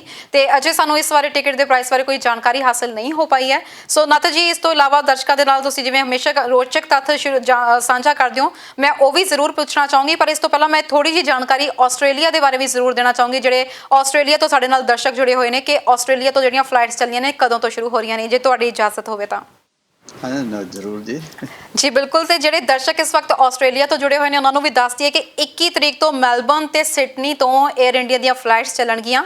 ਇਹ 21 ਤੋਂ ਲੈ ਕੇ 28 ਮਈ ਤੱਕ ਚੱਲਣਗੀਆਂ, ਜਿਹਦੇ ਵਿੱਚ 에ਅਰ ਇੰਡੀਆ ਜਿਹੜੇ ਉਹਦੇ ਦਫ਼ਤਰ ਨਾਲ ਸੰਪਰਕ ਕੀਤਾ ਜਾ ਸਕਦਾ। ਤੁਸੀਂ ਜੇਕਰ ਆਸਟ੍ਰੇਲੀਆ ਦੇ ਵਿੱਚ ਫਸੇ ਹੋਏ ਹੋ ਤਾਂ 에ਅਰ ਇੰਡੀਆ ਦੇ ਦਫ਼ਤਰ ਨਾਲ ਤੁਸੀਂ ਸੰਪਰਕ ਕਰੋ ਤੇ ਹਾਈ ਕਮਿਸ਼ਨ ਦੇ ਰਾਹੀਂ ਉਹਨਾਂ ਨੂੰ ਇੱਕ ਈਮੇਲ ਜਾਏਗੀ, ਕਨਫਰਮੇਸ਼ਨ ਈਮੇਲ ਹੋਏਗੀ। ਤੇ ਜਿਨ੍ਹਾਂ ਨੂੰ ਵੀ ਇਸ ਵਕਤ ਯਾਤਰੀਆਂ ਨੂੰ ਇਜਾਜ਼ਤ ਦਿੱਤੀ ਜਾਏਗੀ ਸਫ਼ਰ ਕਰਨ ਦੀ, ਉਹਨਾਂ ਯਾਤਰੀਆਂ ਦੀ ਪਹਿਲਾਂ ਡਾਕਟਰੀ ਜਾਂਚ ਹੋਏਗੀ ਤੇ ਉਹਨਾਂ ਨੂੰ ਇੱਕ ਪਛਾਣ ਬੌਂਡ ਭਰਨਾ ਵੀ ਜ਼ਰੂਰੀ ਹੋਏਗਾ। ਇਸ ਤੋਂ ਇਲਾਵਾ ਵਿਦੇਸ਼ੀ ਨਾਗਰਿਕਾਂ ਜਾਂ ਫਿਰ OCI ਕਾਰਡ ਧਾਰਕਾਂ ਨੂੰ ਟਰੈਵਲ ਕਰਨ ਦੀ ਇਜਾਜ਼ਤ ਜਿਹੜੀ ਆ ਉਹ ਨਹੀਂ ਦਿੱਤੀ ਜਾਏਗੀ। ਤੇ ਫਿਲਹਾਲ ਜਿਹੜੇ ਦਰਸ਼ਕ ਸਾਡਾ ਪ੍ਰੋਗਰਾਮ ਦੇਖ ਰਹੇ ਨੇ ਦੱਸ ਦਈਏ ਕਿ 21 ਮਈ ਤੋਂ ਮੈਲਬਰਨ ਤੇ ਸਿਡਨੀ ਤੋਂ ਵੀ 에ਅਰ ਇੰਡੀਆ ਦੀਆਂ ਫਲਾਈਟਸ ਜਾਣਗੀਆਂ। ਤੇ ਜਿਹੜੇ 31 ਦੇਸ਼ਾਂ ਦੀ ਗੱਲ ਕੀਤੀ ਗਈ ਹੈ ਜਿੱਥੋਂ ਕਿ 에ਅਰ ਇੰਡੀਆ ਦੀਆਂ ਫਲਾਈਟਸ ਸੈਕੰਡ ਫੇਸ ਲਈ ਚੱਲੀਆਂ, 16 ਮਈ ਤੋਂ ਸੈਕੰਡ ਫੇਸ ਸ਼ੁਰੂ ਹੋ ਰਿਹਾ। ਇਹ ਫਲਾਈਟਸ ਦੇ ਇਸ ਫੇਸ ਦੇ ਵਿੱਚ ਜਿਹੜੇ ਦੇਸ਼ ਸ਼ਾਮਿਲ ਨੇ ਉਹਨਾਂ ਵਿੱਚ ਹੈ ਜੀ America, UAE, Canada, Saudi Arab, Britain, Malaysia, Oman, Kazakhstan, Australia, Ukraine, Qatar, Indonesia, ਰੂਸ, Philippines, France, Singapore, Ireland, Kazakhstan, Kuwait, Japan, Germany, Tajikistan, Bahrain, Armenia, Thailand, Italy, Nepal, Belarus, Nigeria ਤੇ ਬੰਗਲਾਦੇਸ਼। ਤੇ ਇਸ ਤੋਂ ਇਲਾਵਾ ਕੁਝ ਦੇਸ਼ ਹੋਰ ਨੇ ਜਿਹੜੇ ਇਸ ਦੇ ਵਿੱਚ ਇਨਕਲੂਡਡ ਨੇ। ਇੱਕ ਦਰਸ਼ਕ ਸਾਡੇ ਨਾਲ ਜੁੜ ਚੁੱਕੇ ਨੇ ਤੇ ਲਾਸਟ ਕਾਲ ਅਸੀਂ ਲੈ ਰਹੇ ਹਾਂ ਤੇ ਇਸ ਤੋਂ ਬਾਅਦ ਨਾਚੀ ਦਾ ਅਸੀਂ ਗੱਲਬਾਤ ਕਰਾਂਗੇ। ਹੈਲੋ ਹਾਂਜੀ ਮੈਡਮ, ਮੈਂ ਸਤਵੰਤ ਬੋਲ ਰਿਹਾ ਮਾਲਟਨ ਤੋਂ ਜੀ। ਤੇ ਮੈਂ ਹੁਣੀ Apurva Shrivastava consulate general Toronto ਤੋਂ ਉਹਨਾਂ ਨੇ ਅਜੇ ਇਨਫੋਰਮ ਕੀਤਾ ਹੈ ਕਿ ਜਿਹੜੀ ਫਲਾਈਟਸ ਇੰਡੀਆ ਜਾ ਰਹੀਆਂ 에ਅਰ ਇੰਡੀਆ ਦੀਆਂ, ਜਿਹੜੀ ਇੰਡੀਅਨ ਇੱਥੇ ਸਟਕ ਹੋਏ ਆ, ਤੇ ਮੈਂ ਦੱਸਣਾ ਸੀ ਮੈਂ ਆਲਰੇਡੀ ਰਜਿਸਟਰਡ ਕਰ ਲਿਆ ਸੀਗਾ। ਉੱਥੋਂ ਕਾਲ ਵੀ ਆਈ ਸੀਗੀ, ਉਹਨਾਂ ਨੇ ਮੈਨੂੰ 1 ਲੱਖ ਫੇਅਰ ਦੱਸਿਆ ਤਾਂ 30 ਤੋਂ 40 ਹਜ਼ਾਰ ਤੇ ਪਰ ਅਟੈਂਡ ਦਾ ਚਾਰਜਸ ਵੀ ਦੱਸਿਆ ਜੀ। ਤੇ ਮੈਂ ਉਹਨਾਂ ਨੂੰ ਕਹਿਤਾ ਕਿ ਹਾਂ ਮੈਂ ਇੰਟਰਸਟਡ ਹਾਂ। ਉਹਨਾਂ ਨੇ ਕੰਸਰਨ ਲੈ ਲਿਆ ਕਿ ਹਾਂ ਬਈ ਅਸੀਂ ਤੁਹਾਨੂੰ ਇਨਫੋਰਮ ਕਰਾਂਗੇ, ਬਟ ਹਜੇ ਤੱਕ ਉਹਨਾਂ ਦੀ ਕੋਈ ਇਨਫੋਰਮੇਸ਼ਨ ਨਹੀਂ ਆਈ। ਸਰ ਜਿਵੇਂ ਇੱਕ ਪੂਰੀ ਉਹਦੇ ਅਕੋਰਡਿੰਗ ਚੱਲ ਰਹੀ ਹੈ, ਜਿਵੇਂ ਇੱਕ ਫਲਾਈਟ ਦੇ ਵਿੱਚ ਉਹਨਾਂ ਨੇ ਦੱਸਿਆ 300 ਦੇ ਕਰੀਬ ਯਾਤਰੀ ਹੋ ਰਹੇ ਨੇ। ਸੋ ਜਿਵੇਂ ਫਲਾਈਟਸ ਟੂ ਫਲਾਈਟਸ ਜਿਵੇਂ ਤੁਹਾਡੀ ਵਾਰੀ ਆਏਗੀ ਨਾਲ ਦੀ ਨਾਲ ਤੁਹਾਨੂੰ ਕਨਫਰਮੇਸ਼ਨ ਦੇ ਦੇਣਗੇ ਕਿ ਤੁਹਾਡੀ ਇਸ ਦਿਨ ਨੂੰ ਜਿਹੜੀ ਆ ਫਲਾਈਟ ਉਹ ਅਰੇਂਜ ਹੋਏਗੀ। ਸੋ ਜਿਵੇਂ ਇਹਦੇ ਬਾਰੇ ਜਾਣਕਾਰੀ ਤੁਹਾਨੂੰ ਦਿੱਤੀ ਜਾਏਗੀ ਤਾਂ ਉਹਦੇ ਬਾਰੇ ਵੀ ਜ਼ਰੂਰ ਦੱਸਿਓ ਸਾਨੂੰ। ਥੈਂਕ ਯੂ ਸੋ ਮਚ ਜੀ ਕਾਲ ਕਰਨ ਲਈ। ਜੀ ਨਾਜੀ, ਜਾਣ ਤੋਂ ਪਹਿਲਾਂ ਮੈਂ ਜ਼ਰੂਰ ਚਾਹਾਂਗੀ ਕਿ ਆਪਣੇ ਜਿਹੜਾ ਤੁਸੀਂ ਦੱਸਦੇ ਹੁੰਦੇ ਹੋ ਸਾਨੂੰ ਜ਼ਰੂਰ ਦੱਸਿਓ, ਸ਼ੇਅਰ ਕਰਿਓ। ਤਰਨ ਆਪਾਂ ਜਿਹੜੀ ਵੀ ਗੱਲ ਕਰਦੇ ਹੁੰਦੇ ਆ ਇਹ ਜ਼ਰੂਰੀ ਨਹੀਂ ਹੈ ਕਿ ਸਾਰਿਆਂ ਨੂੰ ਨਾ ਪਤਾ ਹੋਵੇ, ਪਰ ਮੇਰੀ ਕੋਸ਼ਿਸ਼ ਹੁੰਦੀ ਹੈ ਵੀ ਕੁਝ ਰੋਚਕ ਜਿਹਨੂੰ ਪਤਾ ਵੀ ਆ ਉਹਨੂੰ ਦੁਬਾਰਾ ਯਾਦ ਕਰਵਾ ਲਈਦਾ। ਕਈ ਵਾਰੀ ਐਸੀ ਗੱਲ ਹੁੰਦੀ ਹੈ ਵੀ ਬੰਦੇ ਨੂੰ ਭੁੱਲੀ ਹੁੰਦੀ ਆ, ਅਗਲਾ ਕਹਿੰਦਾ ਹਾਂ ਉਹ ਅੱਛਾ ਹਾਂ ਇਹ ਗੱਲ ਇਉਂ ਆ। ਆਪਾਂ ਆਮ ਕਈ ਥਾਵਾਂ ਤੇ ਬੁੱਤ ਦੇਖਦੇ ਹਾਂ, ਬੁੱਤ ਦੇ ਉੱਤੇ ਘੋੜਾ ਹੈਗਾ, ਘੋੜੇ ਦੇ ਉੱਤੇ ਇੱਕ ਬੰਦਾ ਬੈਠਾ। ਬਿਲਕੁਲ। ਕਈ ਵਾਰੀ ਬੁੱਤ ਐਸਾ ਹੈਗਾ ਜਿਹੜਾ ਘੋੜਾ ਉਹ 4 ਪੈਰ ਥੱਲੇ ਲੱਗੇ ਹੋਏ ਆ, ਕਈਆਂ ਤੇ ਉਹਦਾ ਮੂਹਰਲੇ 2 ਪੈਰਾਂ ਦੇ ਵਿੱਚੋਂ 1 ਪੈਰ ਉੱਪਰ ਚੱਕਿਆ ਹੈ, ਕਈਆਂ ਬੁੱਤਾਂ ਦੇ ਉੱਤੇ ਦੋਨੇ ਦੇ ਦੋਨੇ ਪੈਰ ਉੱਪਰ ਚੱਕੇ ਹੋਏ। ਬਿਲਕੁਲ। ਸਾਰਿਆਂ ਦਾ ਮਤਲਬ ਹੈ ਕੋਈ। ਅੱਛਾ। ਜਿਹੜਾ 4 ਦੇ 4 ਪੈਰ ਘੋੜੇ ਦੇ ਧਰਤੀ ਤੇ ਲੱਗੇ ਹੋਏ ਨੇ, ਉਹ ਜਿਹੜਾ ਉਸ ਦਾ ਸਵਾਰ ਆ ਉਹਦੀ ਨੈਚੁਰਲ ਡੈਥ ਹੋਈ ਹੈ। ਓਕੇ। ਉਹਦੀ ਮੌਤ ਆਮ ਜਿਵੇਂ ਬੰਦਿਆਂ ਦੀ ਡੈਥ ਹੁੰਦੀ ਆ ਉਵੇਂ ਹੋਈ ਆ। ਜਦੋਂ ਘੋੜੇ ਦੀ 1 ਲੱਖ ਚੱਕੀ ਹੋਈ ਆ ਤਾਂ ਉਸ ਬੰਦੇ ਦੀ ਡੈਥ ਘਰ ਆ ਕੇ ਹੋਈ ਆ, ਪਰ ਉਹ ਲੜਾਈ ਦੇ ਵਿੱਚ ਜ਼ਖਮੀ ਹੋਇਆ। ਓਕੇ। ਤਾਂ 1 ਲੱਤ ਚੱਕੀ ਹੋਈ ਆ। ਜੇ ਮੂਹਰਲੀਆਂ ਦੋਨੇ ਲੱਤਾਂ ਚੱਕੀਆਂ ਹੋਈਆਂ ਤਾਂ ਜਿਹੜਾ ਉਹਦਾ ਸਵਾਰ ਆ ਉਹ ਮੈਦਾਨ ਦੇ ਵਿੱਚ ਸ਼ਹੀਦ ਹੋਇਆ। ਇਹ ਫਰਕ ਹੈ ਜੀ ਉਸ ਘੋੜੇ ਦੇ ਉੱਤੇ ਜਿਹੜੇ 4 ਪੈਰ ਥੱਲੇ ਲੱਗਣੇ, 1 ਉੱਪਰ ਹੋਣਾ ਤੇ 2 ਹੋਣੇ। ਇਸ ਗੱਲ ਦਾ ਉਹਦਾ ਮਤਲਬ ਇਹ ਹੁੰਦਾ ਜੀ ਬਹੁਤ ਸਾਰੀ ਦੁਨੀਆ ਦੇ ਵਿੱਚ ਇਹ ਬਿਲਕੁਲ ਇਹੀ ਹੈ ਜੀ। ਅੱਜ ਇੰਨਾ ਹੀ ਕਾਫੀ ਜੀ। ਆਫ ਕੋਰਸ ਬਹੁਤ ਇਹ ਇੰਟਰਸਟਿੰਗ ਗੱਲ ਦੱਸੀ ਹੈ ਸਰ, ਦੇਖਦੇ ਜ਼ਰੂਰ ਹਾਂ, ਬਟ ਇਹਦੇ ਬਾਰੇ ਕਦੇ ਸੋਚਿਆ ਨਹੀਂ ਕਿ ਇਹਨਾਂ ਦਾ ਕੋਈ ਮਤਲਬ ਵੀ ਹੋ ਸਕਦਾ ਹੈ। ਬਿਲਕੁਲ ਜੀ, ਬਿਲਕੁਲ sir. Thank you so much programme 'ਚ ਜੁੜਨ ਲਈ, ਥੈਂਕ ਯੂ ਸੋ ਮਚ ਸਾਥ ਦੇਣ ਲਈ।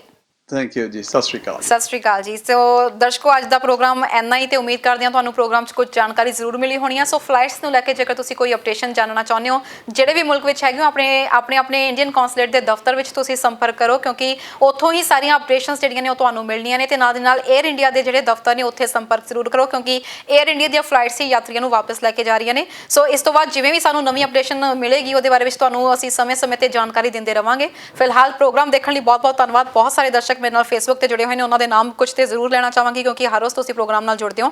ਕੁਲਜਿੰਦਰ ਜੌਹਲ, ਕਰਮਜੀਤ ਭੁੱਲਰ, ਰੇਖਾ ਸਿਮਰ, ਹਰਕਿਰਨ ਕੌਰ, ਰੁਪਿੰਦਰ ਬਾਜਵਾ, ਸੁਖਪਾਲ ਔਲਖ, ਬੇਲੀ ਸੋਰਾਇਆ, सुषमा वालिया, अमर सिंह, रंजीत तालीवाल, इकबालदीप हैरी, हैप्पी संधू, पदम जैन, रतिंदर पाल सिंह तालीवाल, गुरविंदर सिंह, अपरप्रीत सिंह, हरकीरत सिंह आलूवालिया, रुपिंदर बाजवा, सुषमा वालिया, हैप्पी संधू गुरविंदर सिंह, सुषमा वालिया जी, ते मनजोत सिंह, सिमरन तालीवाल, रोमी सपना, गुरविंदर सिंह, मांगट जौहल, लखविंदर सिंह अटवाल, अमरजीत कौर, बलजीत कौर, पतविंदर संधू, राज पल्ला, सुषमा वालिया, निर्मल वड़ैच, जगप्रीत सिंह कोतरा, ਸਾਹਿਲ ਬੀਦੀਪ ਬਾਨ, ਬਲਜੀਤ ਕੌਰ, ਰੁਪਿੰਦਰ ਬਾਜਵਾ। ਬਹੁਤ-ਬਹੁਤ ਧੰਨਵਾਦ ਜੀ ਪ੍ਰੋਗਰਾਮ ਦੇਖਣ ਲਈ ਤੇ ਆਪਣੇ ਕੀਮਤੀ ਵਿਚਾਰ ਸਾਂਝੇ ਕਰਨ ਲਈ। ਫਿਲਹਾਲ ਦਿਓ ਇਜਾਜ਼ਤ, 8 ਵਜੇ ਫਿਰ ਜੁੜਾਂਗੇ ਦੇਸ਼ ਦੁਨੀਆ ਦੀਆਂ ਤਾਜ਼ਾ ਖਬਰਾਂ ਦੇ ਨਾਲ। ਦੇਖਦੇ ਰਹੋ ਹਮਦਰਦ ਟੀਵੀ। ਸਤਿ ਸ਼੍ਰੀ ਅਕਾਲ।